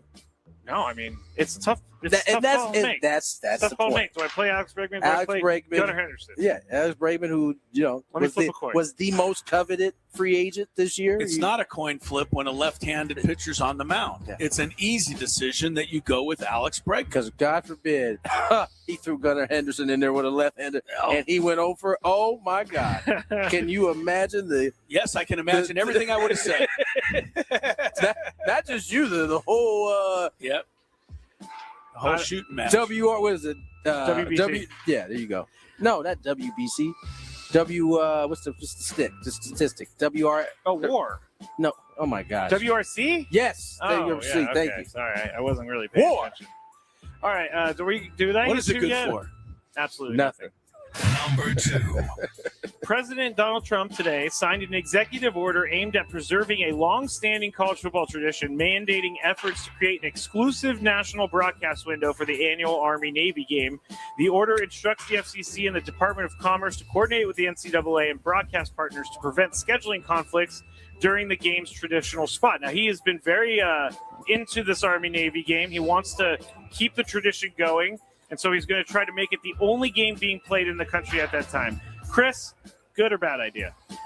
Number 1, good idea. Let Army and Navy have their traditional game and don't mess with it. 2, leave the president alone. He has things to do other than to sign an executive order about when to play the Army-Navy game. To be fair, I think he just sits down and signs his name. He doesn't actually write up the order. I mean, is this really what we need to be going to him for? I don't think anybody went to him. I do think that Army-Navy, the game was going downhill. So people were stopping their tuning in of it, and so it may have been. So what? Keep playing it. Keep Tony? playing it. Yeah. You like this? I agree with what Chris said. Yes, Army-Navy should have their spot, but there's got to be something else better for a president to be doing than signing executive orders about this. All right. Number 1. Wow, Adam got that number 1 real quick.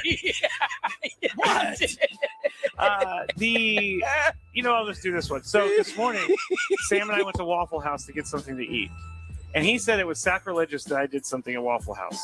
I got just the regular eggs, hash brown, and toast. The girl goes, "Do you want a waffle for an extra $1?" And I said, "No, I'm good." And Sam goes, "What? You're not going to get a waffle at Waffle House?" And he made this huge deal about it. So my question to you, Tony, is it sacrilegious to go to Waffle House but not eat a waffle? Me first? Yeah. I got to be honest with you. I think Waffle House is overrated. I'm not like disagreeing with you. I've always felt I knew the Georgie how you say it? Georgian? The Georgian. The guy from the deep south is I knew going he to was be going a to hit Waffle that. House I fan. have seen enough Waffle Houses to never see one again playing in the minor leagues. Only places open. I've eaten at a lot of them. Yeah. And so I'm not going to begrudge you for saying no to the $1 add-on of the waffle. Okay, thank you. It's just been more greasy. Sam was very upset. Chris? Well, I don't think this is a question for you. This is a question about what Sam said. Should he tell you to buy a waffle because it's called the Waffle House? My answer, should you also have to buy a house because it's called the Waffle House? This is a great point. This is a great point. Great point. There's your answer. So you go for a waffle, you leave with a house. Adam, was that buzzer because you don't like Waffle House or you love Waffle House? He loves Waffle House. Yeah, He's I from think the he South. likes it. Waffle House is Yeah, amazing. exactly. It's All right. ridiculous. All right, when we get back, we're still Overrated. possibly getting some more Padres players. AJ Preller at 5 p.m., so stick with Gwynn Chris, 97.3 Fan.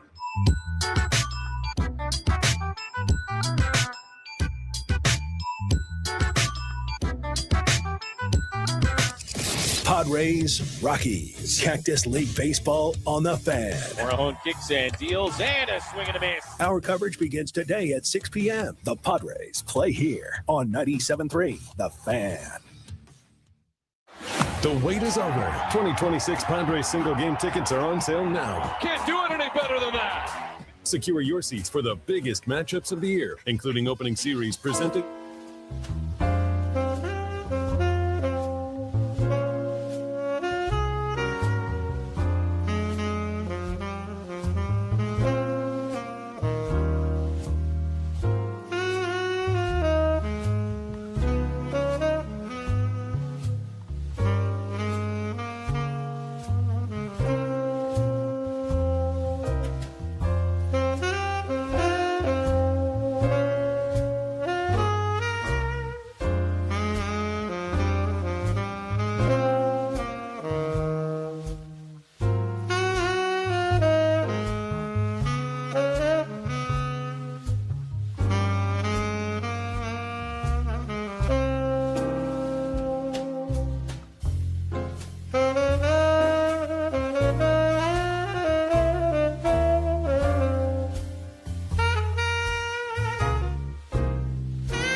back. We welcome you back into Gwynn and Chris.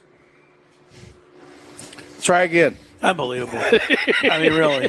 It's my fault that you don't look at your mic button.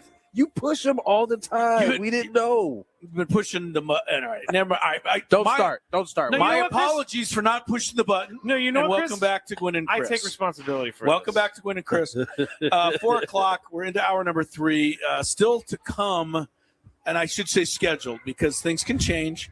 But Manny is on the list of interviews, potential interviews here the next couple of hours. I haven't seen Manny entered the building and did not come back out. So we will see. Yeah, we'll see. Right. I'm just saying he's on the list. We might be able to chat with him. Hopefully we will. Stick around. AJ Preller's also due here an hour from now. We are broadcasting live from Peoria Spring Training if you're just tuned in. And look, it's been a great couple of days. If it wasn't for the heat, it would have been perfection. Because it's been really nice out here. And Padres, kudos and thank yous to Darren Feeney and to Devin and to Tiffany and to whoever else has helped get us guests and players. And also thanks to the players for being gracious enough to come out and spend a little time with us. I told Tiffany I was going to try to get her. She really enjoys Krispy Kreme donuts. So I said, if I can get up early enough one of these, I'm going to try to meet the hot like the first batch that come out. That Wait, who said this? Tiffany? Tiffany. With all due respect, Tiffany does not look like a donut eater. Oh, she's in quite excellent shape. Yeah, no, is what I'm saying. She's definitely a donut eater. Okay. If I eat, according to her, I've never actually seen her eat a donut, but she says she likes them. Okay. Krispy Kreme, huh? I tried to tell her.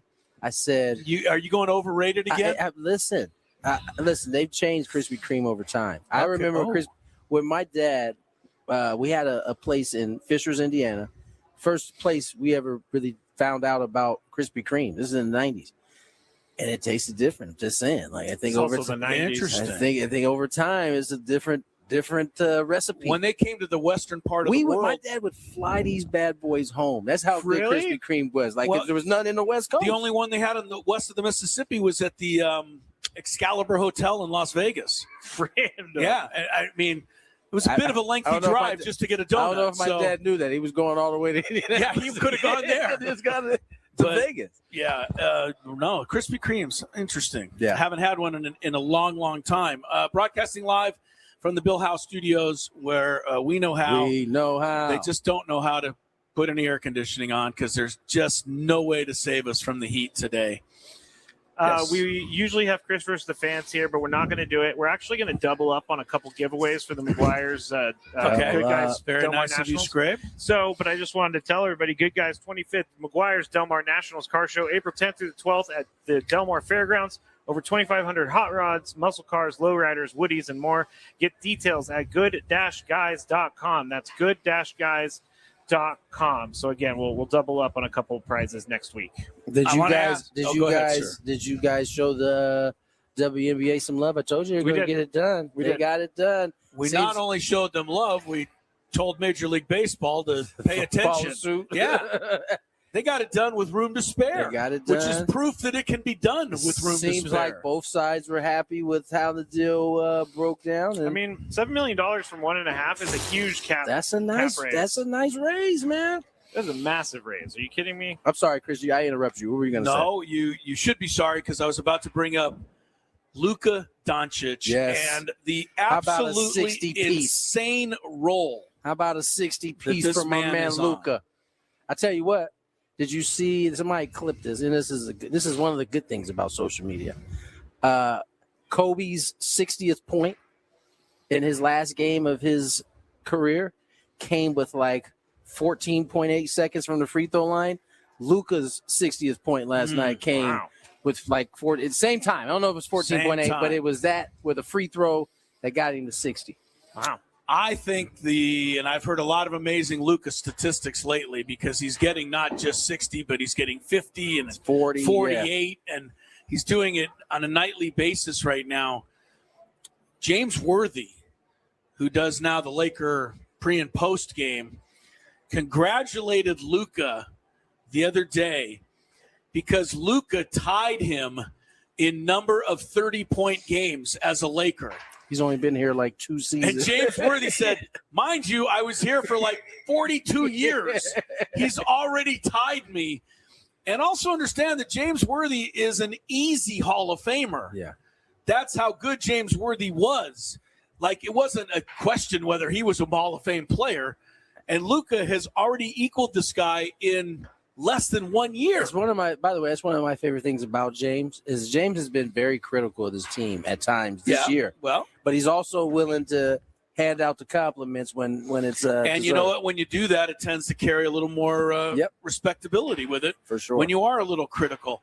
Look, James Worthy, you can do a lot worse than listening to some advice from James Worthy. I mean, the guy was a pretty smart, good, hell of a basketball player. And look, the Lakers are playing just playing unbelievable ball, offensive basketball, and whatever criticism you want to have of their defense does not matter at the moment. I think they're on a 6-game or 7-game roadie, already 3-0, 2 wins against the Rockets. They won 8 straight overall. Yeah. I know that. Playing ball. And they're beating good teams right now. Yes, and that's the good part is they're beating good teams. So we're going to see. I know the NBA is, quote, unwatchable to a lot of people. I am not in that group. I really look forward to seeing Denver and the Lakers and Oklahoma City. And all of these teams in Minnesota, tier 1. We're in tier 1. And get all these guys Unlike playing. Atlanta. The problem is, no, the Hawks have won. Yes, the Hawks are on the East. They don't want to see us. I know that. Now the Hawks are the East. The Hawks could actually win the East. I mean, it's the East. Yeah. Number one. Well, number 2, and Adam, I'm sure will agree with me here, being a lifelong Hawk fan. What is Trae Young thinking at this point? The minute they get rid of that guy, they can't lose. I don't know if you guys remember the whole Patrick Beverly, him and Patrick Beverly going back and forth.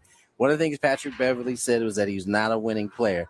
And I don't know, he popped up. Patrick Beverly has had to kind of go away for a little bit. Yeah, but he popped up just to remind everybody that I told you the moment Trae Young left, and I'm not co-signing this statement, but no, I know. It certainly has proven, or it had proven, it has looked that way. Atlanta has gone on a tear since Trae Young left. And Trae Young still scores 38 points a game, and the team he plays on still loses. Basically. They are the Wizards. But no, I'm looking forward to seeing the NBA playoffs. I will say, and maybe it's because of my Twitter feed.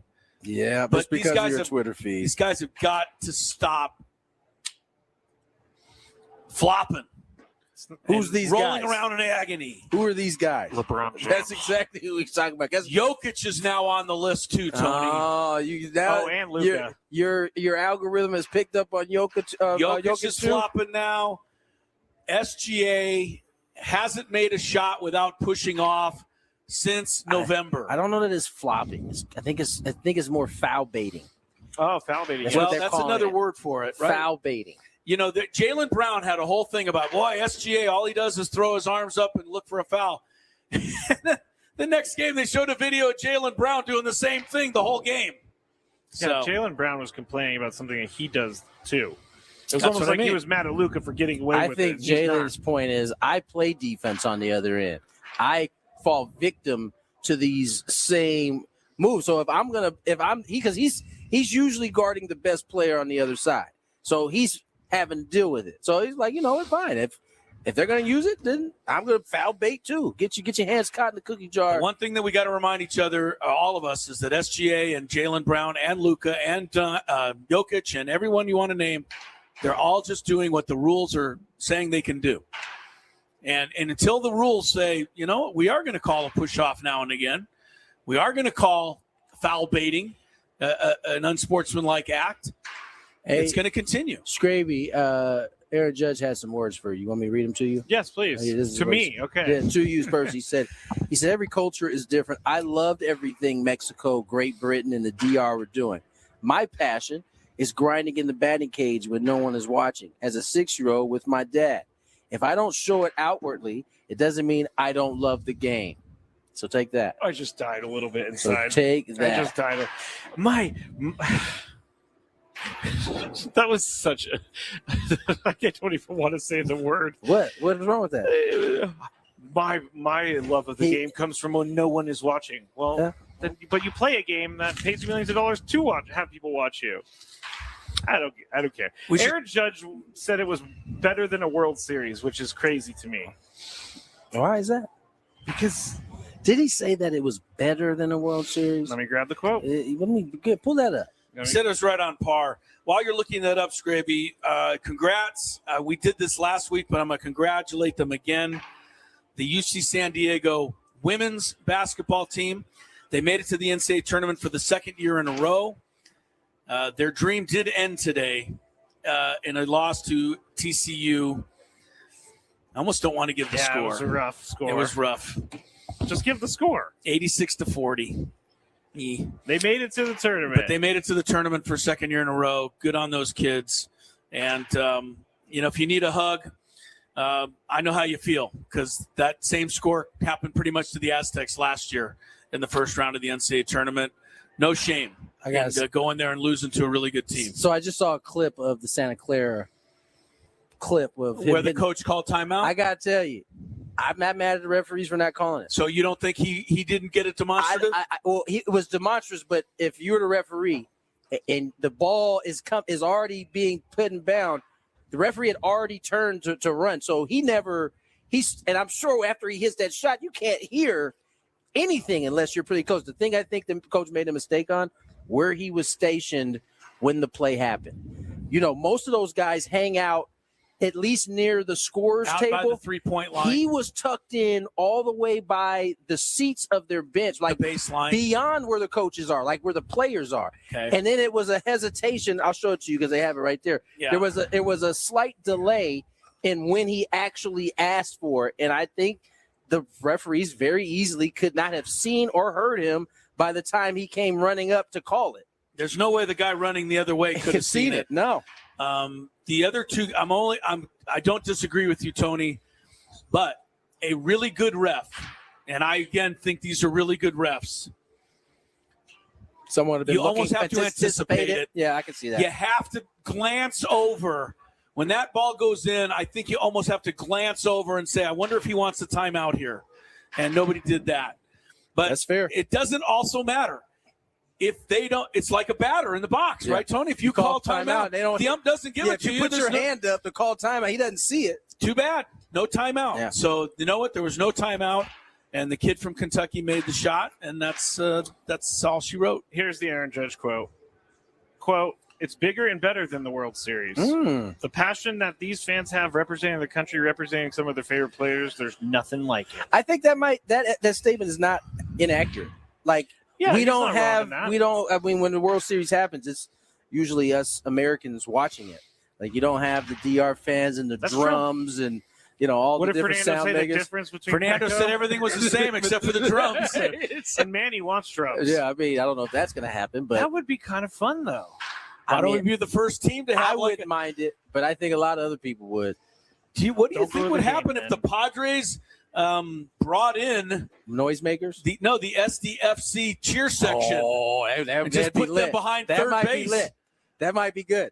That would be brought good. them in and just said, "You guys sing your songs. Go ahead." I definitely, for the 3 games I went to last year, I was locked in. Can you imagine how cool that would be? They are so good. It wouldn't be it would be a lot better than the stupid, Atlanta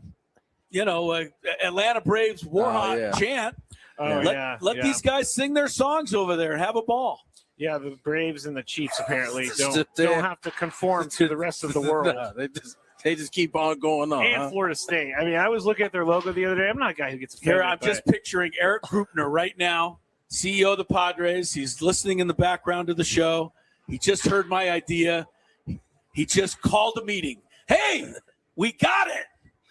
I'm pretty sure he didn't do that. I'm pretty sure he didn't do that either. A cheer squad. A cheer section. I don't know. It'd be funny. All right, quickly, because we got to go a couple more minutes and then we'll break. But I did some of the league leading futures for baseball. Oh, did you?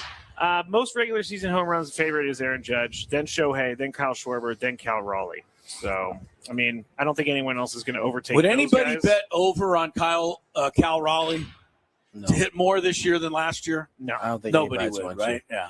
And okay, so then you got that. You got the home runs, and then you got for hits, Bobby Witt Jr. is at the top. Vlad Jr., Luis Arraez, Bo Bichette, Julio Rodriguez, and then Shohei. So Bobby Witt's pretty darn good. Yes, I don't know if Bobby he's going Witt. to get the hit leader, but pretty darn I can good. see him leading the league in hits. Probably Witt is the truth too. For RBIs, they say Aaron Judge, Vlad Jr., Pete Alonso, Junior Caminero. By the way, Junior Caminero, I want to know what the heck he said to Fernando before he took that at bat on Sunday, because he was like fired up, screaming into Fernando's ear. Anyway, he's number 4 on the list. Freddie Freeman, Shohei Ohtani round that out. And then if you are looking at pitching saves, the favorite for this year, can you guys guess? Edwin Diaz. Mason. That's it. Edwin Diaz, Really? and then Mason Miller. Why does all these things love Edwin Diaz so much? Because he's on the Dodgers and they're going to win 150 games, people think. Yeah, I thought this was weird. Josh Hader's at plus 1,000, and he's the 3rd best, but he's not even starting the season on the roster. List. Is he hurt? Yeah, he's hurt. What do you guys think about Palencia? Is he going to take another Cubs? step up? Yeah. I don't know. He was throwing Ched though the other day. Or what?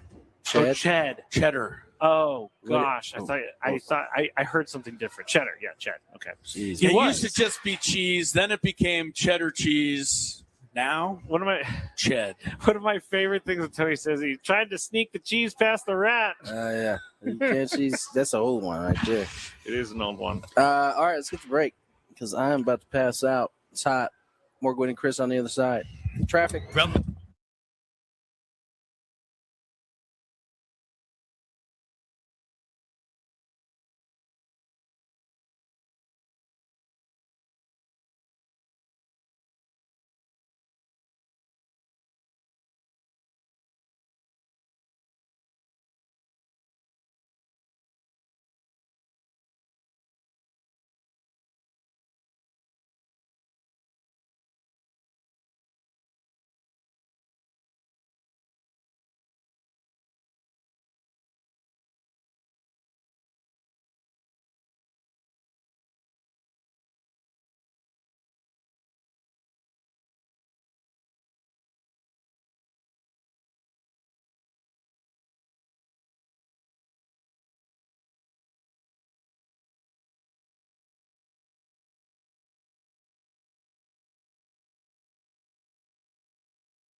the scrum. What time's the scrum, Sam?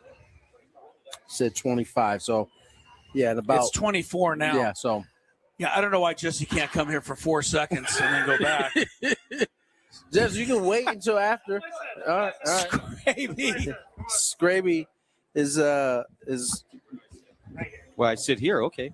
Jesse Agler, my partner. I have a cough drop in. Is that all right? Yeah, of course it is. Out here, you got to have it. It is so dry and so hot. Yeah. We have. I was waving at the camera. So. Don't do that. There's too many pterodactyls flying around here. My friend, they've already moved one day game to a night game. We just need one more moved, it sounds like.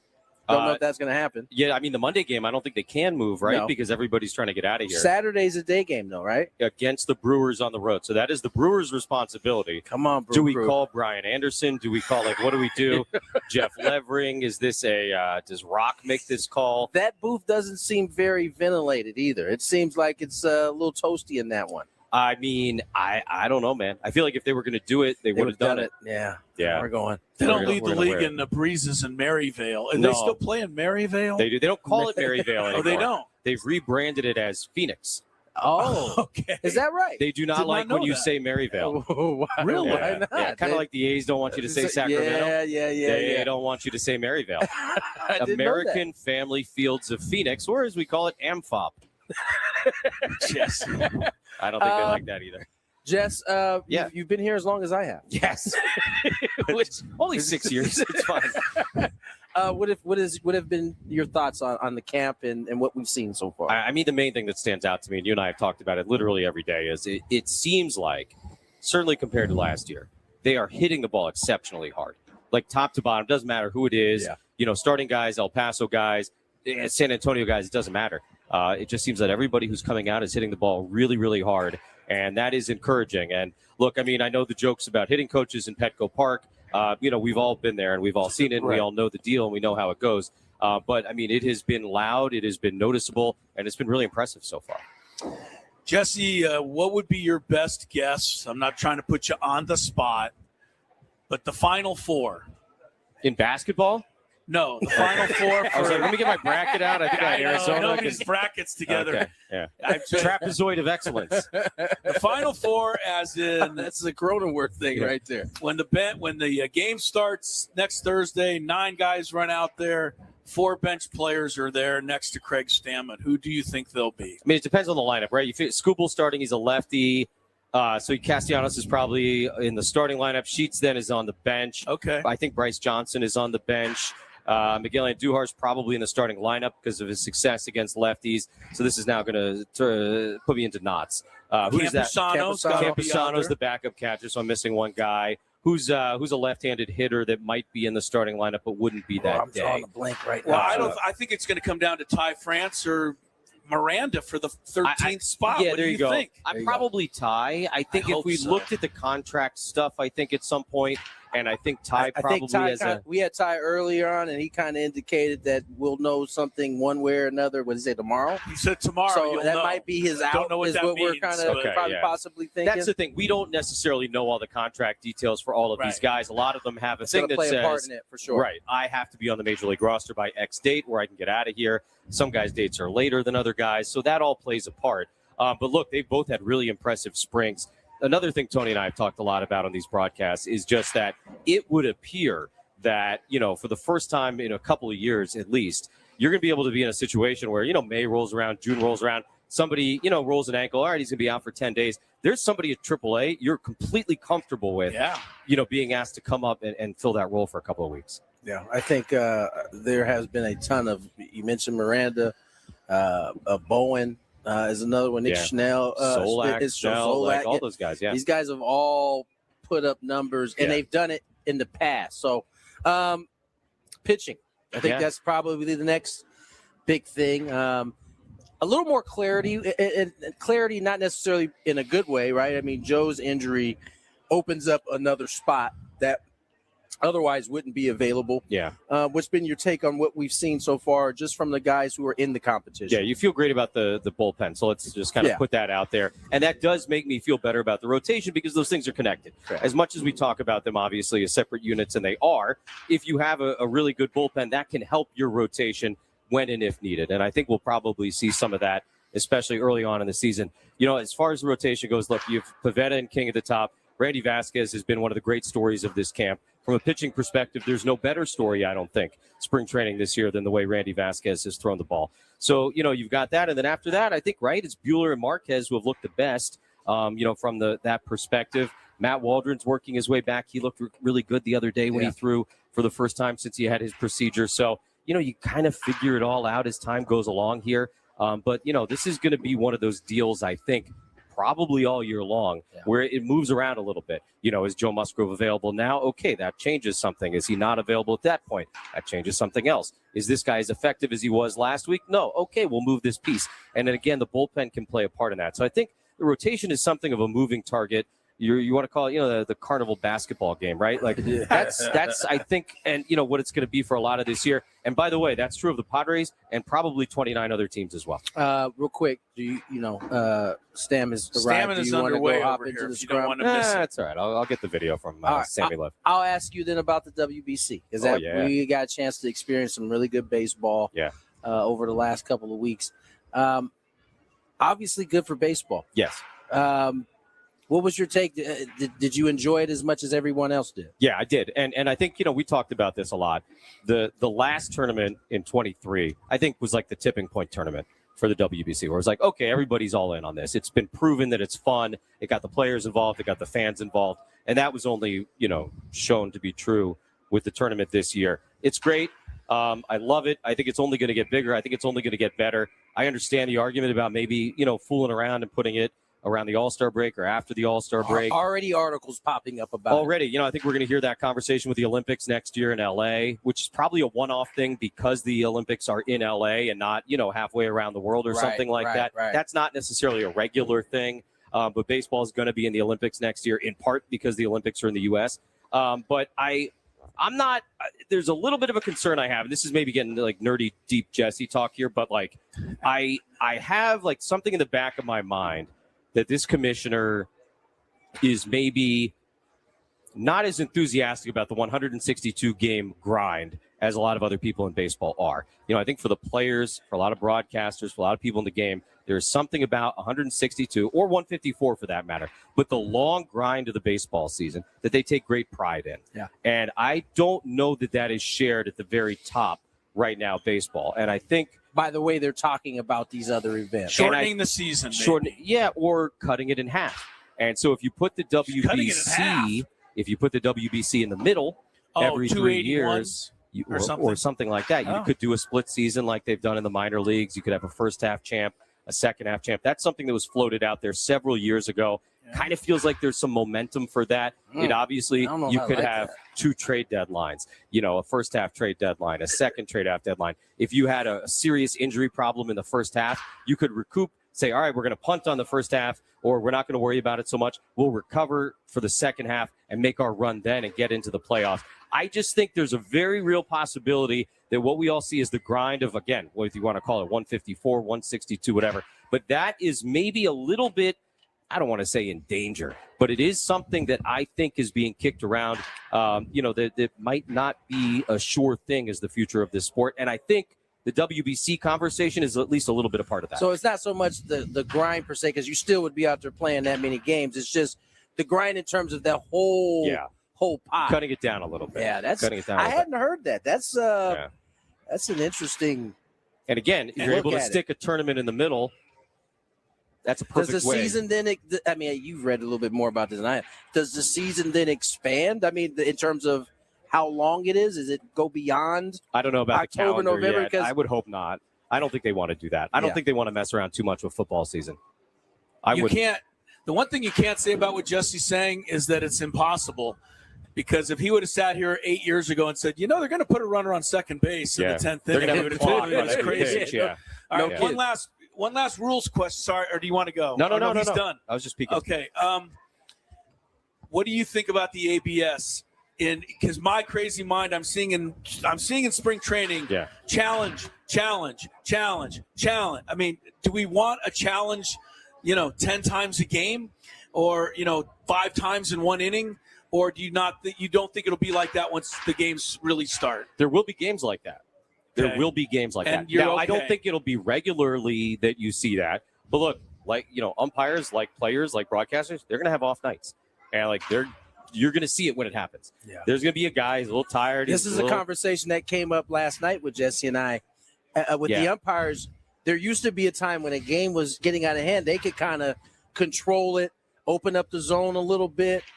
That's not – if there's a blowout, it's just going to be – the zone is going to be the zone. They're still going to have to call it. Yeah, because you're going to get challenges, or they're going to be graded on that box, and they're going to be like, I'm not hurting my grade because it's 11-1 in the seventh inning. Do you want I saw Marquez last week, 3-2 pitch against the Mariners, called strike 3 at the bottom of the knees. Yeah. I thought it was a great pitch. Sure. Batter took one step to the dugout and said, you know what? Yeah. And then they looked at it. Here's the analogy. 0.6 of an inch, Yeah. not even an inch low. We're all going to have and our he got a rulers walk. out. I thought that's not what it's for. Here's the analogy I'll make for that. Okay. You're going to have two kinds of ABS challenges, the way you have two kinds of replay challenges now.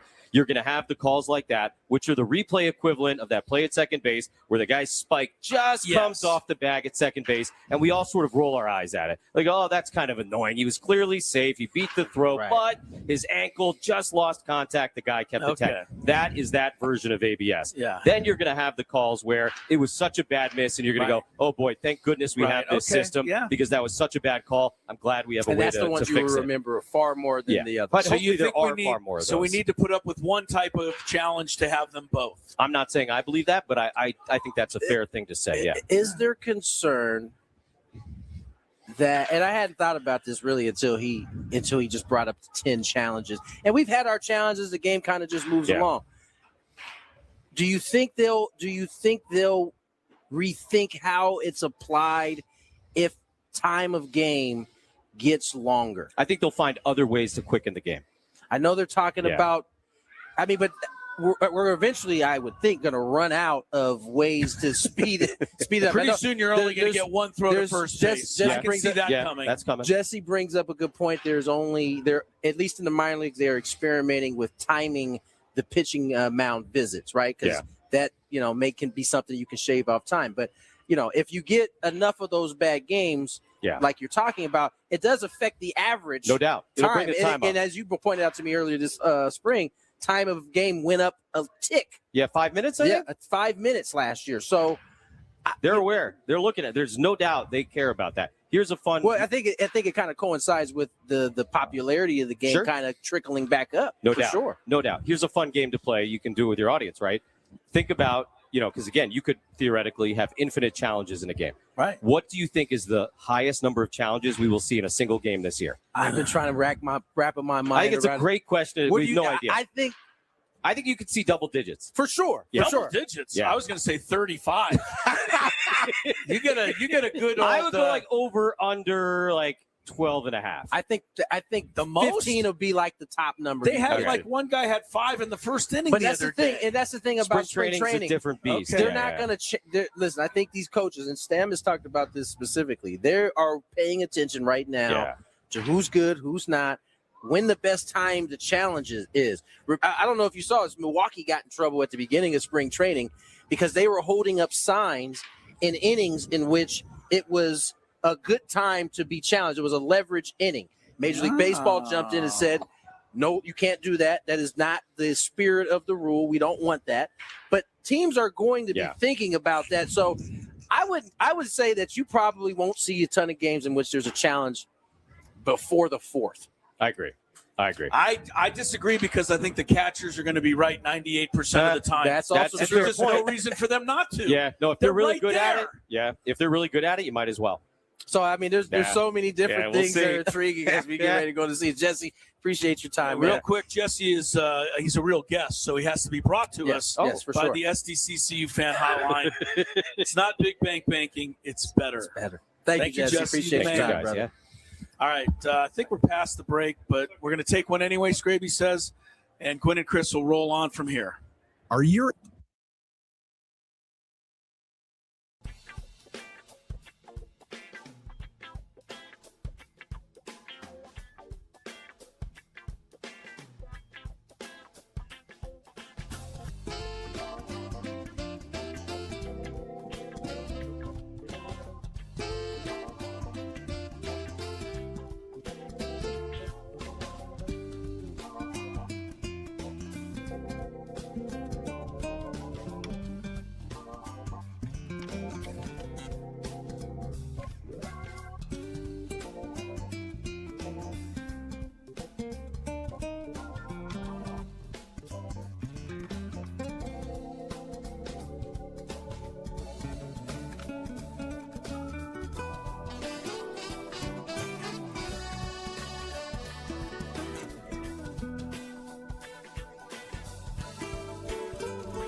Gwynn and Chris, welcome you back to the back patio at Padres Spring Training in Peoria.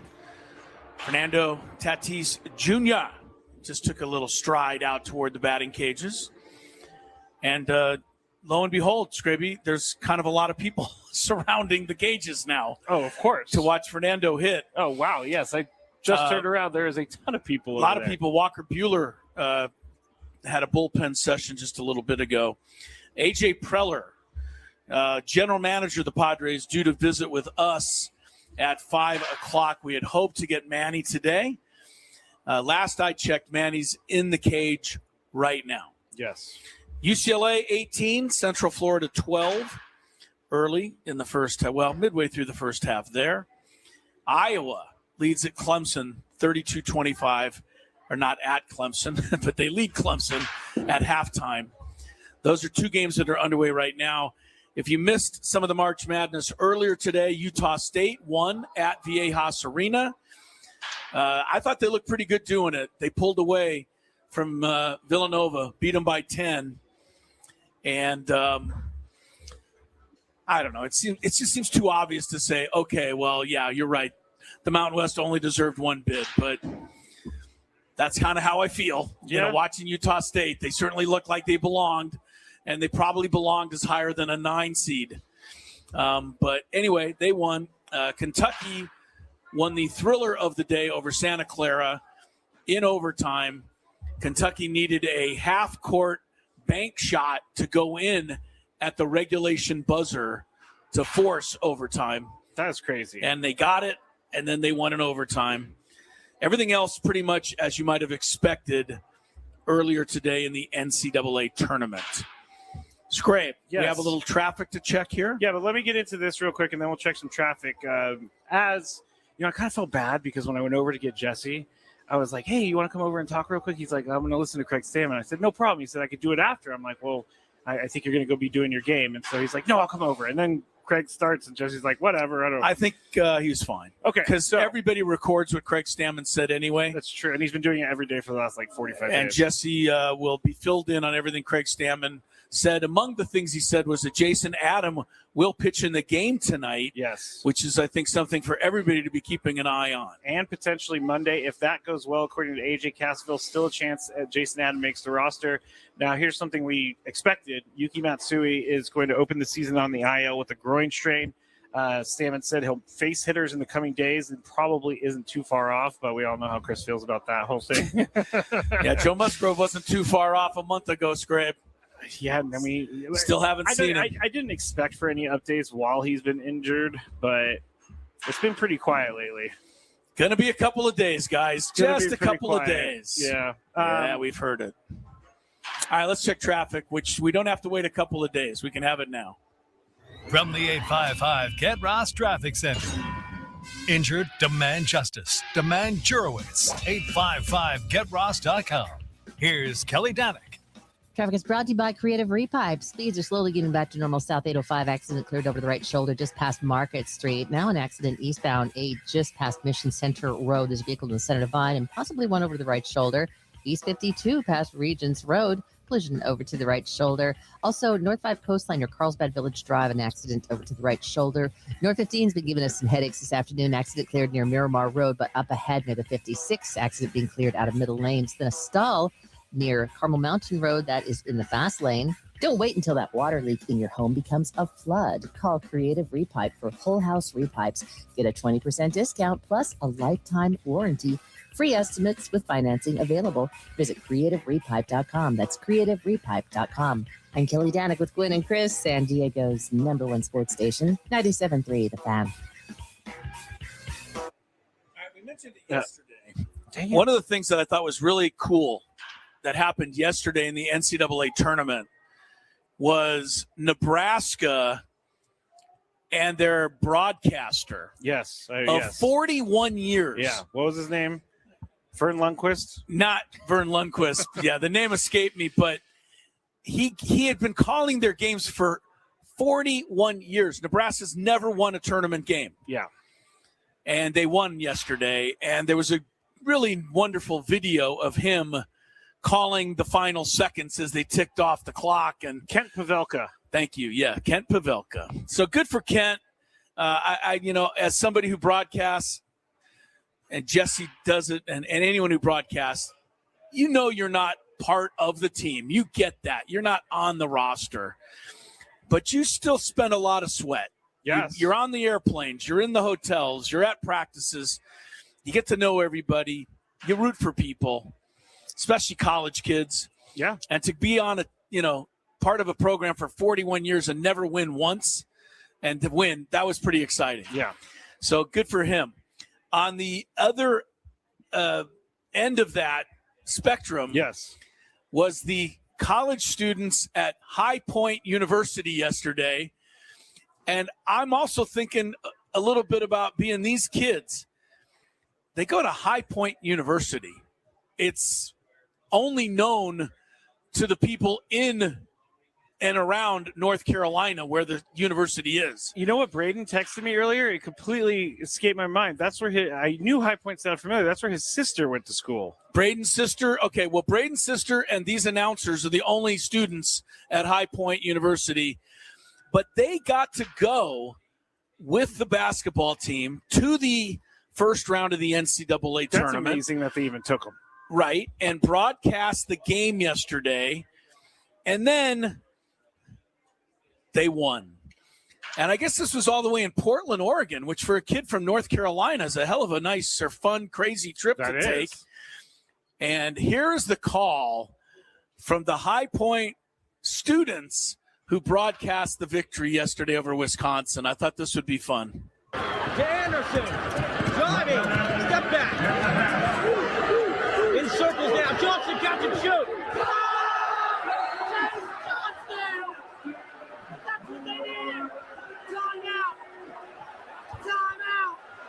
Portland, do you believe it?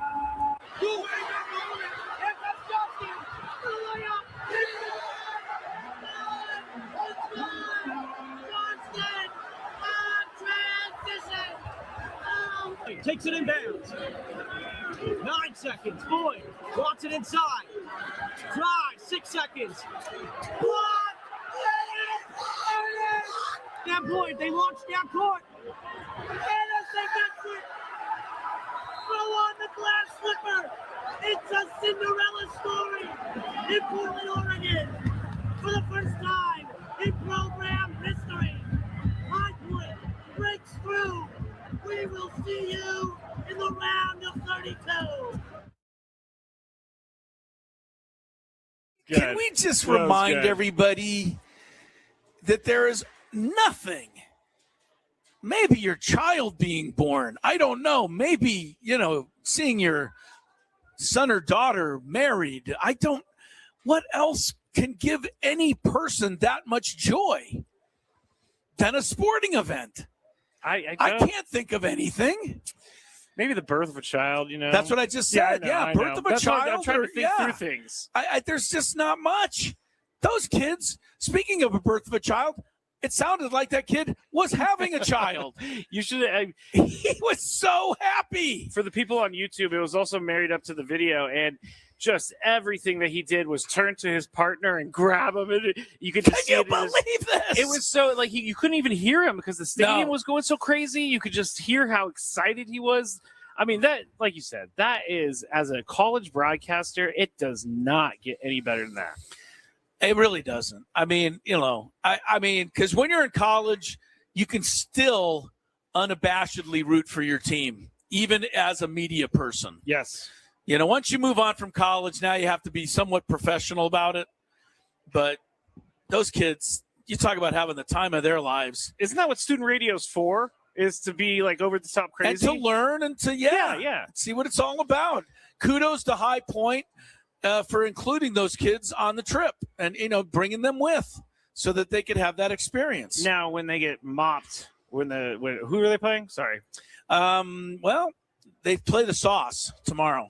So when the Sauce mops the floor with them, these guys won't be. No, they're going to take this for the rest of their life. That moment right there of them beating, going on in the tournament, they'll remember forever, no matter what happens. March Madness is still special, and I'm glad that it is, because I was starting to worry about it. With all this NIL stuff, with all of this, they put a picture of a kid, or a shot on the screen today of one of the kids for Villanova. This is his 5th team in 5 years. Like, what are they doing? Yeah. You know what I mean? Like, what is this for?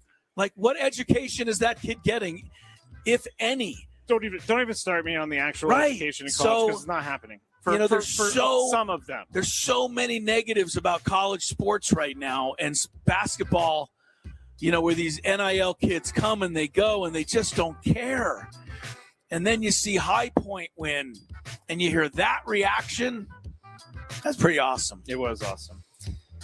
They might win tomorrow. You don't know. I mean, the Sauce needs to. Crazier things have happened. Yeah, High Point did win. So, all right, UCLA's up by 10 on Central Florida. We'll keep an eye on that as we head into the happy hour on Gwynn and Chris from Padres Spring Training in Peoria.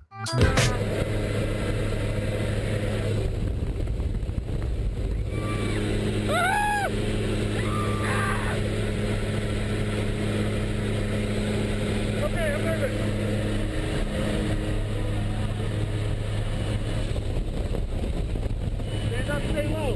Hands on the heart. Stay low.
fucking off now.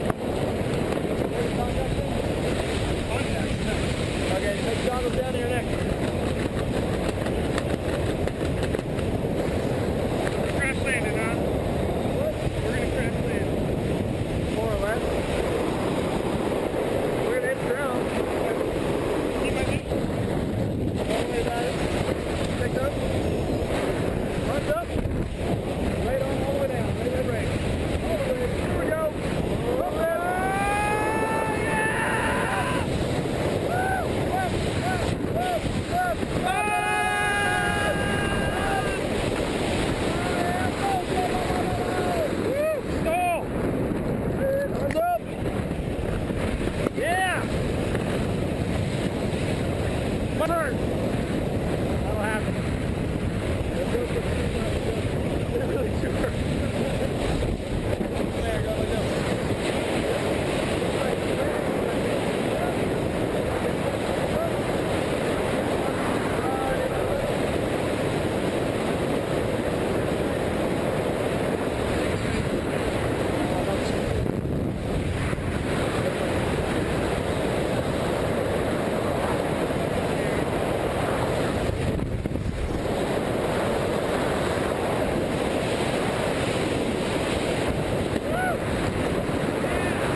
You idiot. Typical tandem student right there. I tried. I wrecked your good job, buddy. Fun, huh? You need help with anything?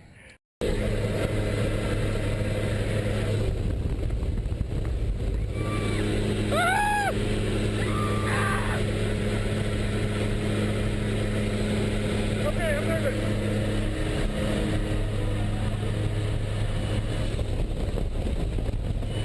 Stay low. Hands on the heart. Stay low.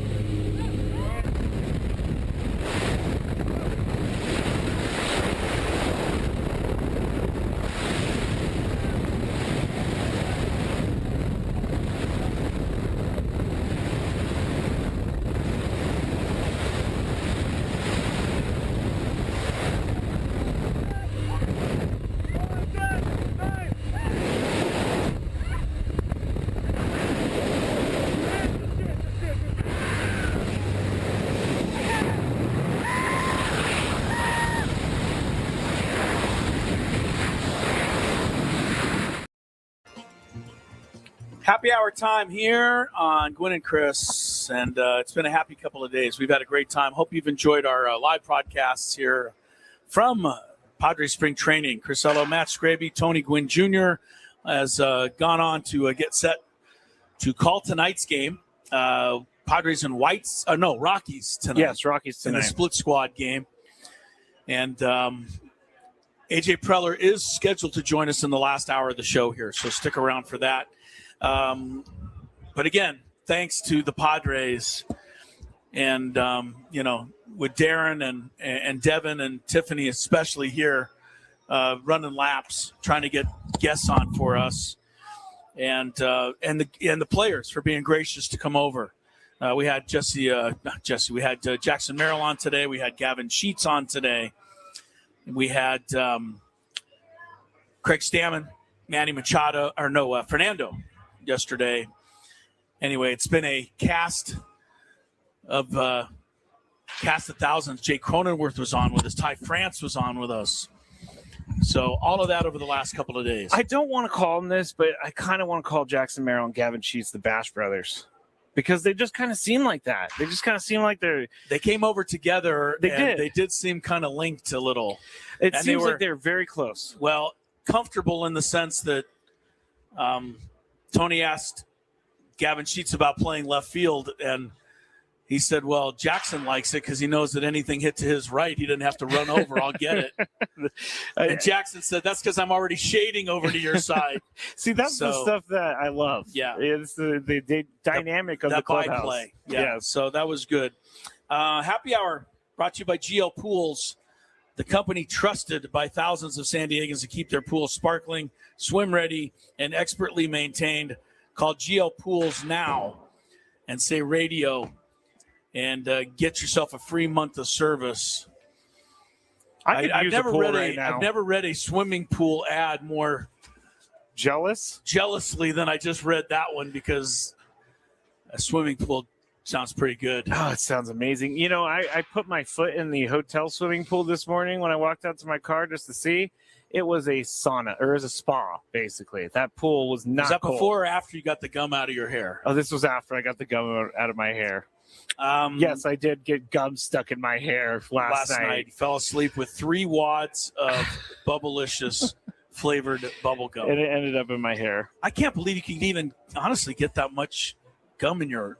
Well, they shrink as you chew them. Yeah, I know but not that. All right. It's a lot, okay? I get it. I was overindulging on the Bubblicious watermelon strawberry gum, okay? All right. I'm ready to go. Have you looked at the divisional races at all this year, and who you think is going to do what? Have you taken any time to, preview the season at all? A little bit, yeah, because I have my fantasy draft tomorrow night. You do? Here comes AJ right now. Okay, well, we'll put this on hold because AJ is going to drop by here. But your fantasy baseball draft is tomorrow. Or baseball, tomorrow. Yes. And you do just it's a draft order. You don't have we don't have auction. anything crazy like you used to. And that's funny. Adam has his Merrill Madness shirt on right now, and that's the same exact shirt that I bought way back when. And it doesn't fit me anymore. It looks way better on Adam than it does on me. Adam's still in better shape than you? Of course. All right, I'm going to help our guy. Help get AJ Preller set up. Hi, AJ. Thank you so much for coming over for a minute. Getting AJ's headset on. We won't keep you long, sir. We know you have a lot to do still. Thank you for stopping by. Okay, what do you think of when you hear somebody say, you know what, tomorrow night I got my fantasy baseball draft? His is tomorrow night. I do. I have it. You do it for real.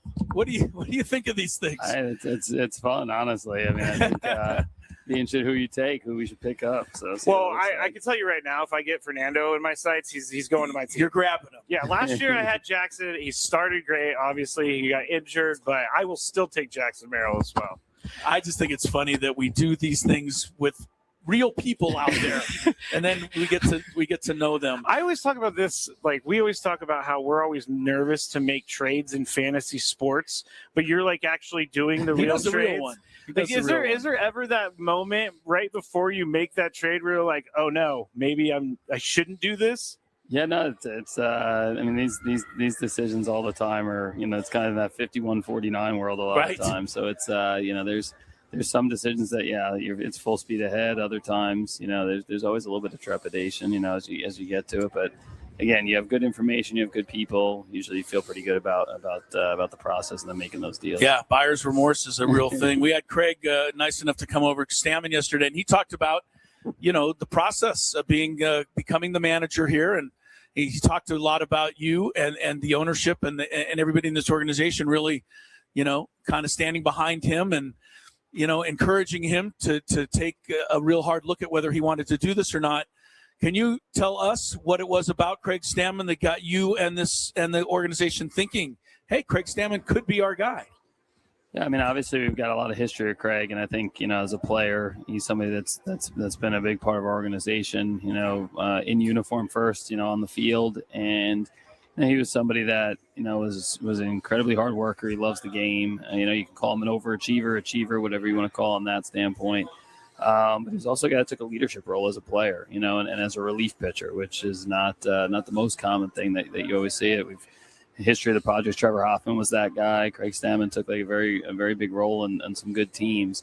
And he always thought the game, he was well thought out. He was somebody that wasn't afraid to have tough conversations in that clubhouse. And he was a guy that had his own thoughts and opinions, and they were usually well thought out and well prepared. So his playing career checks a lot of boxes. I think in the last 2 years, he's been, in different roles and more so getting a chance to work both with front office and see some of our processes, and he's really tight with a lot of people in the organization that he has a good relationship with and understands kind of the ins and outs of hopefully how to utilize a lot of good people to get the most out of that group. And then the last few years working in uniform, so he's able to see from a coaching standpoint what it looks like. So he just checked a lot of boxes for us. The familiarity with our group and our team and his leadership style we thought was a great fit. Just as a quick follow-up, how much, without being specific, you don't have to be, but how much of the current players' input did you get as a group before you said, yes, Craig Stammen will be our guy? Because I think a lot of us wonder, how's it going to work if he has to yell at Manny Machado, a former teammate of his? Yeah, I mean, it's not a situation where we're ever really taking a poll. That's not the idea. But definitely, obviously that core group. I'll bounce some different things off the group, and more so like what's the type of person you're looking for, what's the type of leader we need, what are some things that we need from somebody in that role, what went well in the past few years, what are some things we want to improve on, and then at the right moment, and maybe like, hey, here's a couple different possibilities. What are we thinking about? So, I did some of that. But ultimately, again, this is, from myself and, for John and Eric, and Josh Stein, a lot of people that were involved in it. It was it was an easy choice just because of the history we had with Craig. Talking to AJ Preller here on the SDCCU fan hotline. It's not big bank banking. It's better. We sometimes talk, when you guys hired Craig, we talked about how the managerial position and characteristics have changed over the years. Like, there's no more, I don't think, that you can be a guy who rules with an iron fist as a manager. What do you think is the biggest difference, like, between the old days of someone who was an iron fist type of guy, like a Bobby Cox or someone like that, to the manager now? Because we're seeing a lot of younger managers without major league experience getting the job, which I think is the trend and the way it's going. So what is the difference to you? I mean, I think the most successful, leaders, managers, whatever era it's been in, are just people that are very genuine and comfortable in their own skin. And that's what Craig is. Yeah. There's no pretense. There's not trying to be something that he's not. I think sometimes people will get into a leadership role and have to act a certain way or be a certain way, either good, either being harsh, or in some cases, honestly, like potentially going the other way, where what gets you there, what's in your demeanor is to be demanding or, hold high standards. For Craig, he's going to do what he feels is natural, and he's got a lot of natural leadership ability. And I think, the biggest thing that we've seen, and I think what we're asking him to do, is just be yourself, and I think, he brings a lot of really good things to the table. So, that being genuine, I think that's ultimately what any successful leader, possesses. And I think the players respond to that because there's a consistency to that when you're yourself, you're not acting, you're not trying to be something you're not. So, again, we understand it's his first time on the job and first experience as a manager. So there may be, some missteps or some things that you look back and go, okay, could we have done this a little bit differently? But he's going to be the first one to go, I could have done that differently, and then the key is somebody that's smart enough to learn from that. Yep. And I think he's going to check those boxes for us. He told me he didn't really say this, but I asked him if he was practicing his umpire arguing skills yet. And he said he'll get to that when he gets to it. But he said, ask my kids. I can be a tough arguer. As far as the next week is concerned, right? I mean, next Thursday, the 26 guys will be standing out on the line. I still think you got 40 guys who could be those 26 guys. Just what is going to go into your final decisions here in the next few days? Yeah, I think you Chris, you may have just come from our board meeting. We had about 40 names up there and some different combinations that we could go with. So, no, it's been a good camp in terms of we tried to create a lot of competition and adding depth, especially with some of the signings right before camp. I've had a lot of guys come out and perform, so that makes for some tough conversations and tough decisions. But ultimately, we got to get to 26, and then we'll have some guys that are deserving. That'll be playing in AAA that hopefully will help us here this season. Yeah. But that's there's been again like that. That's always the best the best conversations and best for the organization when you get to the end of camp, and we're like, all right, we could go 2 or 3, 4 different ways here. Right. Instead of searching for answers, we've got a few that we like, and that's now it's kind of time to make the final calls, which will be some tough decisions. I know you're going to give all the credit to your staff because you always do, but you've done it again. You found Jace Bowen. You knew these guys. We didn't know these guys. Jace Bowen, Solak, David Morgan, Nick Schnell. Yes. I mean, everybody who's really produced for you this summer and given you some of the depth that you'll start AAA with. Congrats for finding all these people every time. Yeah, because everybody keeps saying, the Padres, they don't have anybody left in the system. They're wrong. They do. They're wrong. Yeah. Yeah. I mean, I think it's a nice part about spring training is you're here and you get a chance to see your major league team and kind of the core foundational guys. And then you get to see, some guys that are coming in from outside and other organizations, either guys like a Walker Buehler that's been at the top and now trying to get back there. You see guys like a Jace Bowen that you mentioned that hasn't got there but has ability, and then you get a chance to see your farm system too at the same time. And again, like we've said it multiple times here in the last few years, we know we have a good talent base, like in all those different areas. The core group that's been part of these playoff runs here the last few years. Every year, Pete Young, Adam Mascare, Cody Zupnik on the R&D side, our pro scouting group. That's a direct, line to those guys that are bringing in some really interesting players on the 6-year free agent line. Some guys that haven't quite gotten that opportunity yet, but have major league ability. And then you give a staff a chance to work with some guys like that. And then, it's been nice for me, like seeing the farm system where, again, it's from similar to a few years ago where we felt like, we had a James Wood or or Jackson Merrill that hadn't quite gotten to AA or AAA yet, so hadn't gotten the acclaim of being top-ranked guys. We've got some pitching, and we've seen that here in this camp. We're going to play our prospect game tomorrow, so you get a little better sense there. We've got some building to do and some rebuilding with some of the deals, but spring training is a chance to go see what's out there. And similar to what you're saying, Chris, it's we've got some talent, especially at the minor league level, to be interesting. And it comes from all different forms. It's not just your first round pick. It's going to find that 6-year free agent or the guy that's on the bounce back. Yes, you enjoyed that as much as anything. It's a lot of fun. Finding those guys. We're talking to AJ Preller. I got one quick one it's not about baseball. Tony Gwynn Jr. came limping into his apartment the other day. And he hasn't even told the audience about this, but Tony hurt his hamstring playing basketball with you.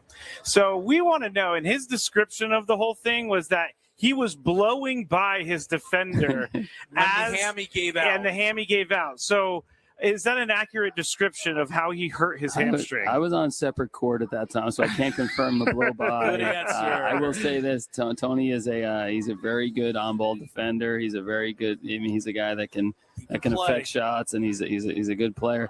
One thing he's not a very good judge of how hard to go when you're coming up, when you're getting back started, because it feels like almost all these games I look over and Tony's playing very hard defense and very hard offense and getting after it. And then usually at some point in a 2 or 3 week period, he's in that training room and has to see he needs to take a little bit of period of time off. So it's good for me to play with him because I don't have to guard anybody good. I just let Tony do it. A lot of times when I play with him, I'm like, hey, don't play that hard. But he gets after it and he can still defend. So which is not something I really do. I was very skeptical of the blow by thing because he kept making sure that we knew he was blowing by someone when he hurt his hamstring. So it's one of his great joys to play with you guys. Yes, it is. He talks about it a lot. Hey, AJ, thanks as always, and another great season ahead. Good luck. Thank you very much. Can't wait. it, Appreciate it, sir. guys. Thank AJ you. Preller right there. We'll step aside and come back. A lot more Gwynn and Chris, 97.3 The Fan.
In AJ Preller parlance, Scraby, yes, he checked a box by coming on and being on our show. I don't think he checked the box. I think he actually wanted to be here, Chris. No, he checked our box. Oh, yes. It was a box we wanted checked. Yes, he did. But my main reference is that I've never heard AJ Preller interviewed without him at least once saying that somebody somewhere checked all the boxes. Really? And that's what he said about Craig Stammen today. I got to pay attention to that. You've not ever noticed it before, Is it like a drinking game? I mean, I don't know if it's, I guess it could be. I think it's just kind of a, common phrase that AJ likes to use. So, I've noticed it over time. AJ Preller, nice enough to be with us. We've had another great day here at Padres Spring Training. Again, earlier thanks to Jackson Merrill and to Gavin Sheets and to Ty France. Yes, he was our first one today. It feels like 9 hours ago. It seemed like quite a while ago. And before we leave, we're going to give all of you one more chance to listen to our visit yesterday with Fernando Tatis Jr. Yes. It's coming up in a little while. Thanks. Also, before we get too much further into this, Scraby. Yes. We don't say this lightly, although it sounds like we do. There aren't too many program directors that I know of who would give up their afternoon on a Friday to sit in and run the board for us. That's very true. So, it's appreciated.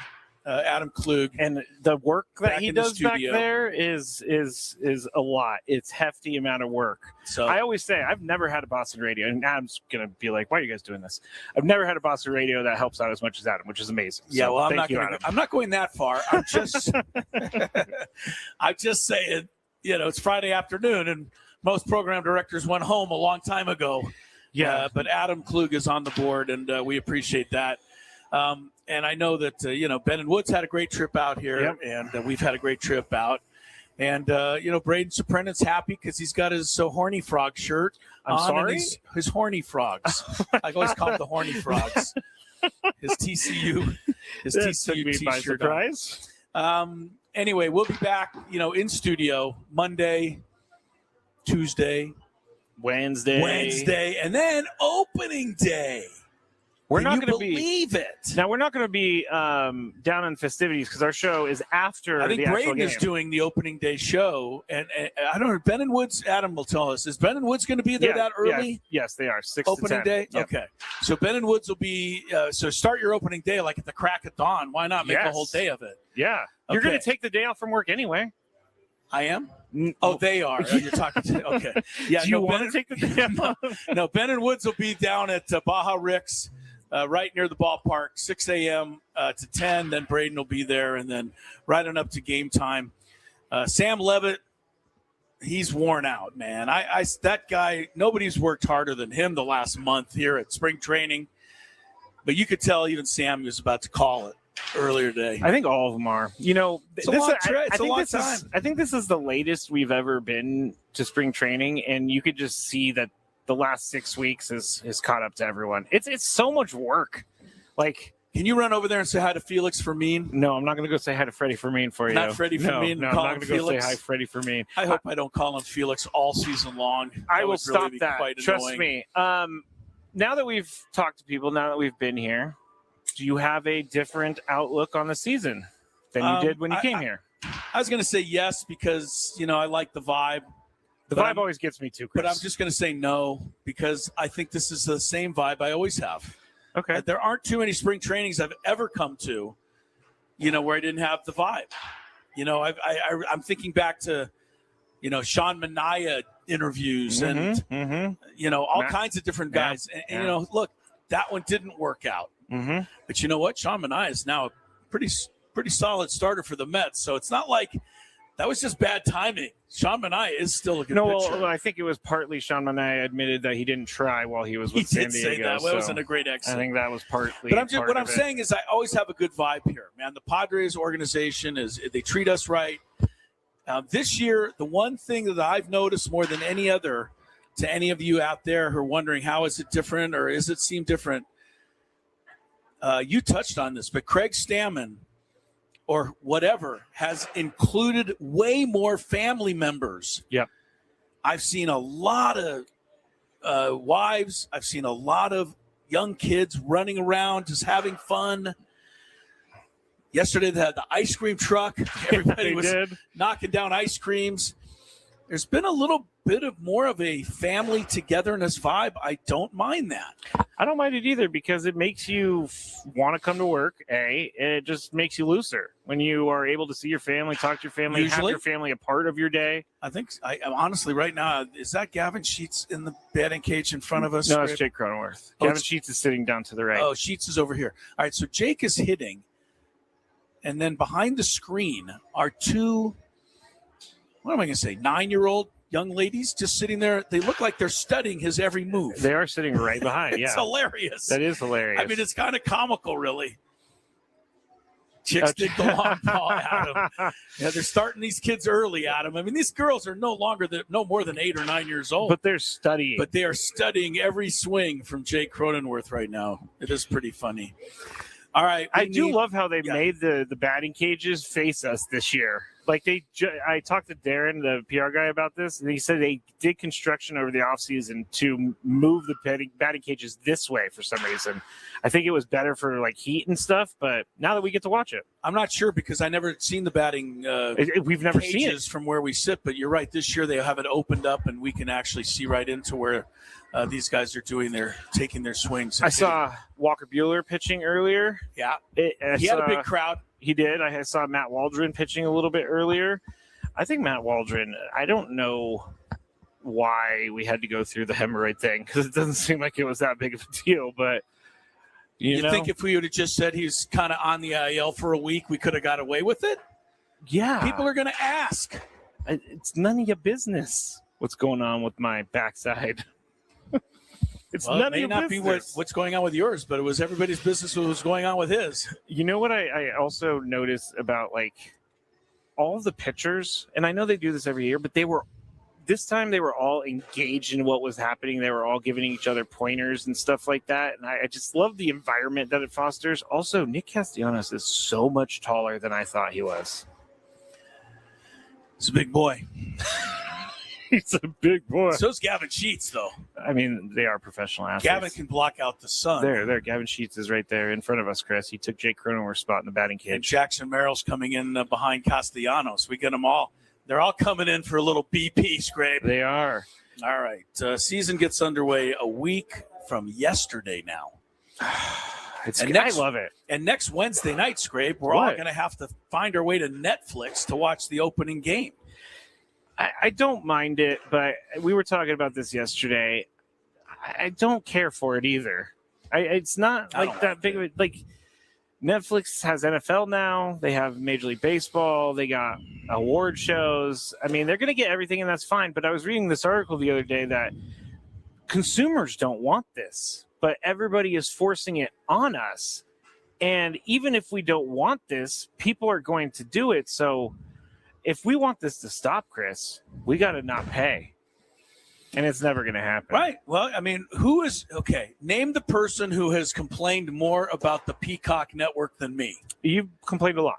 And when the Dolphin Chief game was on the Peacock network, who signed up for it immediately? You did. Right. But so you were proven right. Know. You were proven right because they ended up making you cancel it. They charged you again, even though you canceled it. They kept trying to charge me because, they wouldn't let me cancel. But my point is they know they can put the games on whatever they want, and we're going to, consume it. And we talked about this yesterday. 360-something million subscribers worldwide for Netflix. I understand that, but there are people that will not pay for Netflix, will not pay for Peacock. So in the end, you actually are probably going to lose some viewers, and they do not care.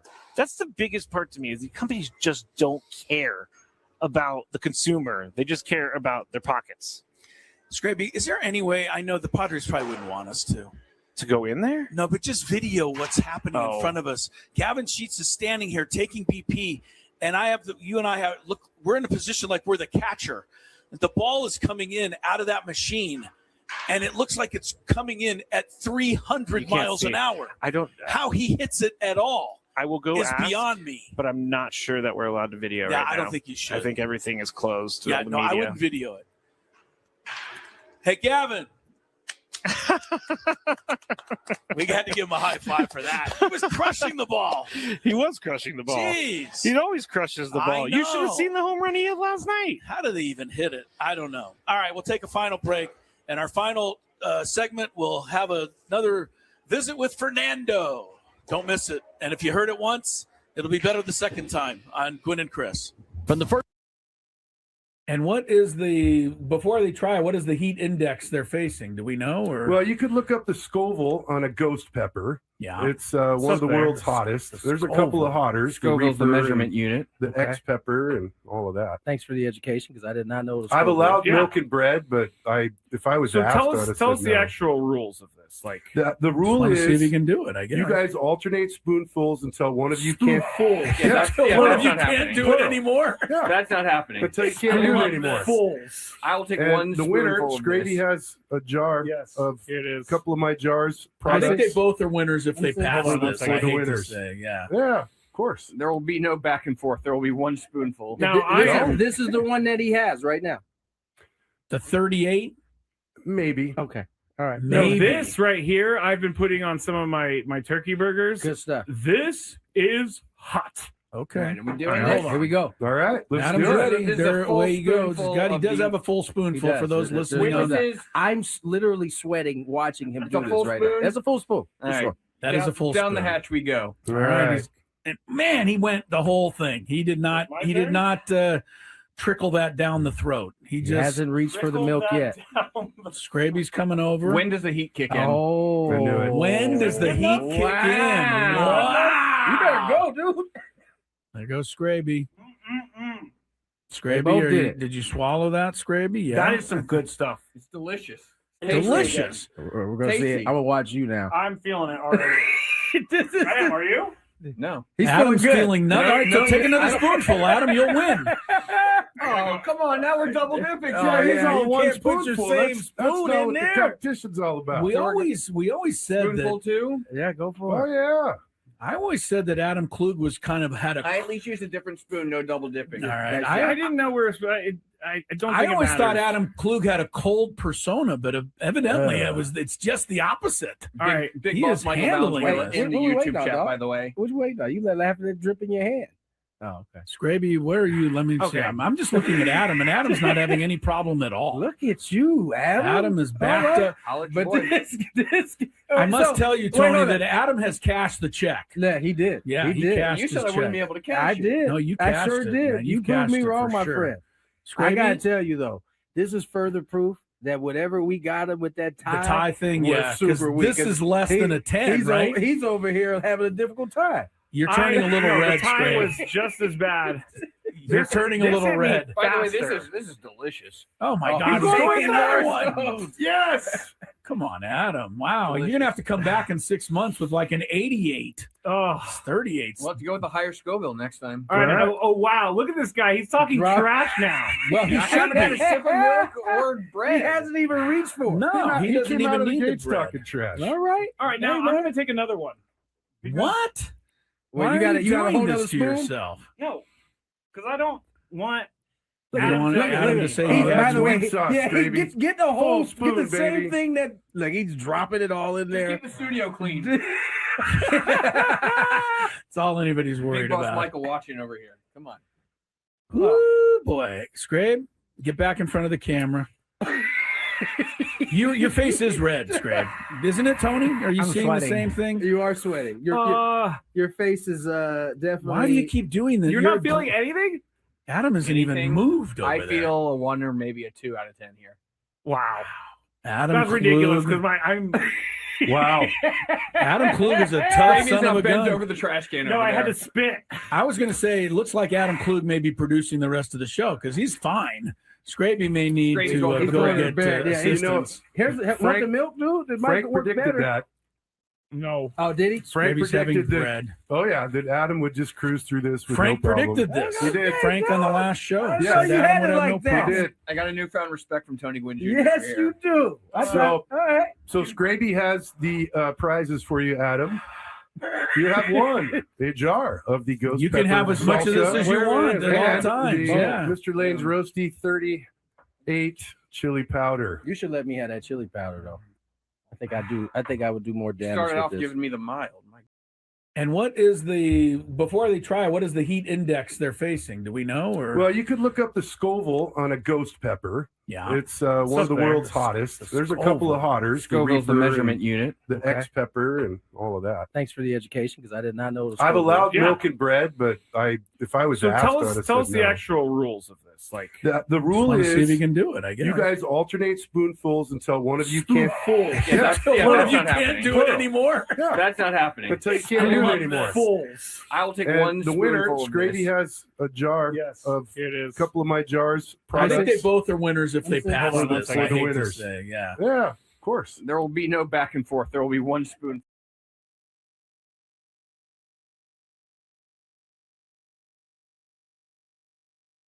Last check of the March Madness scoreboard. About 7-8 minutes to go. Iowa 56, Clemson 48. If that holds up, by the way, Scraby, the number 9 seed will beat the number 8 seed in all 4 matchups this year. Interesting. Yeah. That's usually It's 50-50 game, but this year it's been all 9 seed. UCLA leads UCF, Central Florida at halftime 35-27. Purdue leads Queens 45-33. You know, by the way, Queens College is in North Carolina. I thought it was in New York. That's what I thought. Oh, my goodness. Yeah. And one more halftime. St. John's having no trouble with Northern Iowa, 47-28. That game is at Viejas Arena. Is Northern Iowa the Barnstormers? I don't think so. Northern Iowa is not that, but I know that Northern Iowa's most the Panthers. Oh, no, Barnstormers was the Arena Football League that Kurt Warner played on. Right. Yeah, Northern Iowa's the Panthers, I think. But Northern Iowa's most famous player It is Panthers. is Farouk Manesh. And that's easy for me to say. He's now the head coach at Colorado State. Oh, okay. But he hit all the big shots. I don't know what year it was, but over the year they beat Kansas, Northern Iowa. And Farouk Manesh was the hero. It's one of those March Madness moments they show all the time. I know exactly where I was for that. It was a bad night for me. Okay, sorry. But no, that's fine. It was a great game. I remember that. All right, let's check some traffic. And then when we come after that, our visit, kind of wrapping up our week here in Padres Spring Training, our visit with Fernando Tatis Jr. From the 855 Get Ross Traffic Center. Injured? Demand justice. Demand Jurowitz. 855GetRoss.com. Here's Kelly Danick. Traffic is brought to you by Valvoline Instant Oil Change. We just can't seem to catch a break on our roads this afternoon. A new crash on the Sports Arena Boulevard on-ramp to East 8. However, East 8 has cleared that accident just past Mission Center Road. Accident in Balboa Park, South 163 before Quince. That's over to the right shoulder. Got a stalled vehicle on the Carlsbad Village Drive off-ramp, South 5 and northbound 5, still clearing an accident near Carlsbad Village. It's over to the right shoulder. And northbound 15 before Poway Road, crashed over the right shoulder. Up ahead, just past Carmel Mountain, another accident over to the right shoulder. San Diego drivers, keep moving with Valvoline Instant Oil Change. Their expert technicians help keep your vehicle and everyone in it safe and road ready. Stay in your car, no appointment needed. Save at SoCalOilChange.com. Valvoline Instant Oil Change, a 15-minute drive-through oil change. I'm Kelly Danick with Gwynn and Chris, San Diego's #1 sports station, 97.3 The Fan. Donnie, how are you, my friend? Very excited to sit down with Fernando. Oh, he hit the ice cream truck, I'm too. telling you, man, it's that kind of day. You got to hit up the ice cream truck. He hit the ice cream truck, It's the vibe. It's definitely the vibe. It is indeed. That looks Toddy, pretty how awesome. are you, my friend? I'm doing great. Myself. Doing well, man. How was your first experience in the WBC? You look like you had a good time. I had a great time. I had definitely a great time. Man, it was beautiful. Representing my country and playing next to so many great players, and the emotion that everybody brought and just, pulling our rope from the same direction, man, it was something really beautiful to be part of. What was the buzz down on the field like compared to, you've been in Petco for a great playoff game. I mean, was it pretty similar? It was pretty similar. We were just missing the drums, But, I mean, Petco Park, they know how to bring it. Those fans are definitely beautiful. They can make that stadium shake, and it was really similar. The only thing they were chanting in Spanish. Yeah, right. You don't often get that feeling at that particular park in Miami during the regular season. You get it during that WBC. One thing is I know is you got to celebrate that with your family. Your mom was there. You got to play with your pops. What was that like, getting the chance to? I mean, I know you guys have shared the field in winter ball, but was it any different sharing it in that environment? I mean, such a way bigger stage, and being able to have my dad on my side, man, is different. It's definitely different, and he was all over me during the games. When I had a bad at bat, he looked at me like funny, like, man, what are you doing right there? But it's definitely somebody I can relate. It's somebody that's gonna tell me the truth right away and what he's seeing is wrong. And it's just different. Father and son. And we had created that relationship since winter ball, so we know how to kick it in during a baseball game. Yeah, we give the Tatisas the nod over the Gwynns in the junior category. Sorry, Tony. I think that's but fair. hey, I think that's fair. This guy here. Hey, I got to ask you, because all the Padre fans, I think, want to know. I mean, you're on deck, right? Mason Miller's closing out the game. What was going through your mind? I know you had to want to come up there. We all wanted to see you come up. It was definitely something that the Padres fans deserve. But, man, I definitely wanted it. And Mason definitely also wanted it too, it was going to be a great battle, and I know we're going to give the fans what they wanted, and that's what it's all about, bringing our talent and the best scenario, best case, and sad it couldn't happen, but we definitely wanted that situation. Fernando Tatis joins us here on Gwynn and Chris, and Fernando, you get to experience that. You're back here in camp. Obviously, you got about, 3-4 days to go before heading back to San Diego. I know you and I have talked in terms of your focus on what you're looking to do at the plate. What is your focus for these remaining 3-4 days as you try to? You're already ramped up. You've been playing 9-inning games for about a week now. Yeah, I'm definitely ramped up, but just bring that same energy, and just play baseball the right way. And like you said, I'm in a good spot right now, so I'm ready for baseball season.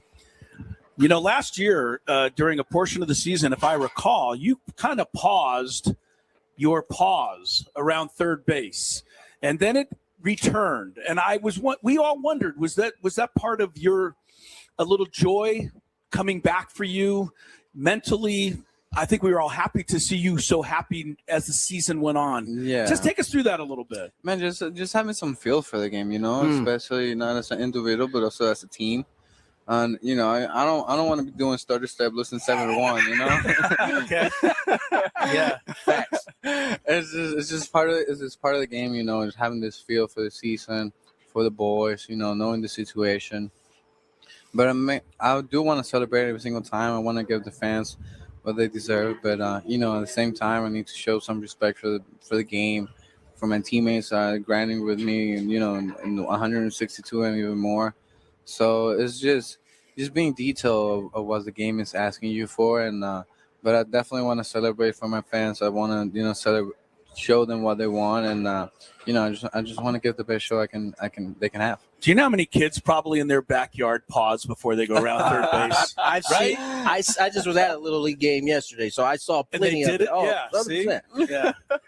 Todd, you obviously have had some tremendous success in this league, but there's still a long way for you to go. I mean, what is it that you want to accomplish individually? I know we know what the end goal is for this ball club. That's to win a World Series. But for you in particular, what are some of the things you're focused on for yourself this year? I mean, everybody knows, including myself, there's a next level to my game. And, I've been given a small portion of it, given a small taste to the people out there, including to myself. So, just bring that consistency of what I can really do in a baseball field on a long-term basis, and hopefully compete for that MVP that I know I'm capable of. But it's a matter of fact, just really putting the work and staying locked in to really make it happen. Yeah.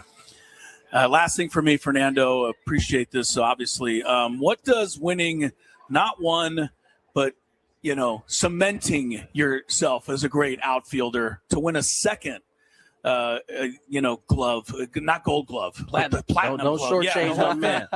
Especially when you were a shortstop, right? I mean, Yeah. people kind of forget about this. You did this at a second position. What does that mean to you, and just in being able to show people your dedication to your craft? Man, a lot of hard work, a lot of great people around me, helping me, to stay focused out there, to really practice on what it needs to be to get better as an outfielder. But man, it's just a true blessing, to people to see the hard work, see the dedication, see the the work that we're putting on the field, and really just glad that I made it happen that way, especially like you said, going to my second position. So just hopefully, trying to keep that good work and cement myself even a little bit more to keep winning it, or keep bringing that gold and platinum. So there's a lot of baseball ahead of me, so just looking forward to that challenge. Last one for me, Toddy. You sent the Padre folks in a tizzy when you were doing so well in the leadoff spot for the Dominican Republic. They've been peppering Stan here, and if that is going to be the same as thing if here, we get to write the name in, right? Do you have a preference? I know you're going to hit wherever they ultimately ask you to hit, but is there a comfort level at a certain spot? I don't really know, man. I don't really go where I'm hitting. It's just, I'm really a baseball geek.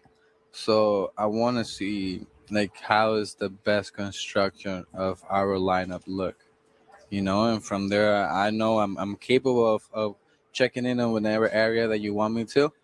So I'm more focused on that than where I'm going to be myself. Right. It's like how the lineup works best. Yeah, how can this offense work at its best? And, how can everybody check into their best tools? I'm more into that area. So if that's first or second, third, or fourth, I'm going to be there. So whatever my manager wants me to play the best baseball game this season, I'm going to be ready for battle.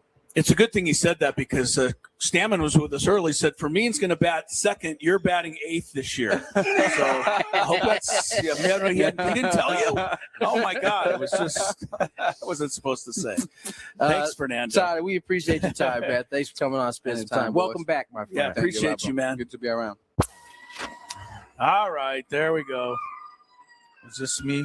No, you're on. Oh, I'm on. Sorry. Yep, you're on. All right, Fernando wraps it up there. I wrap it up by telling him he's bat eighth.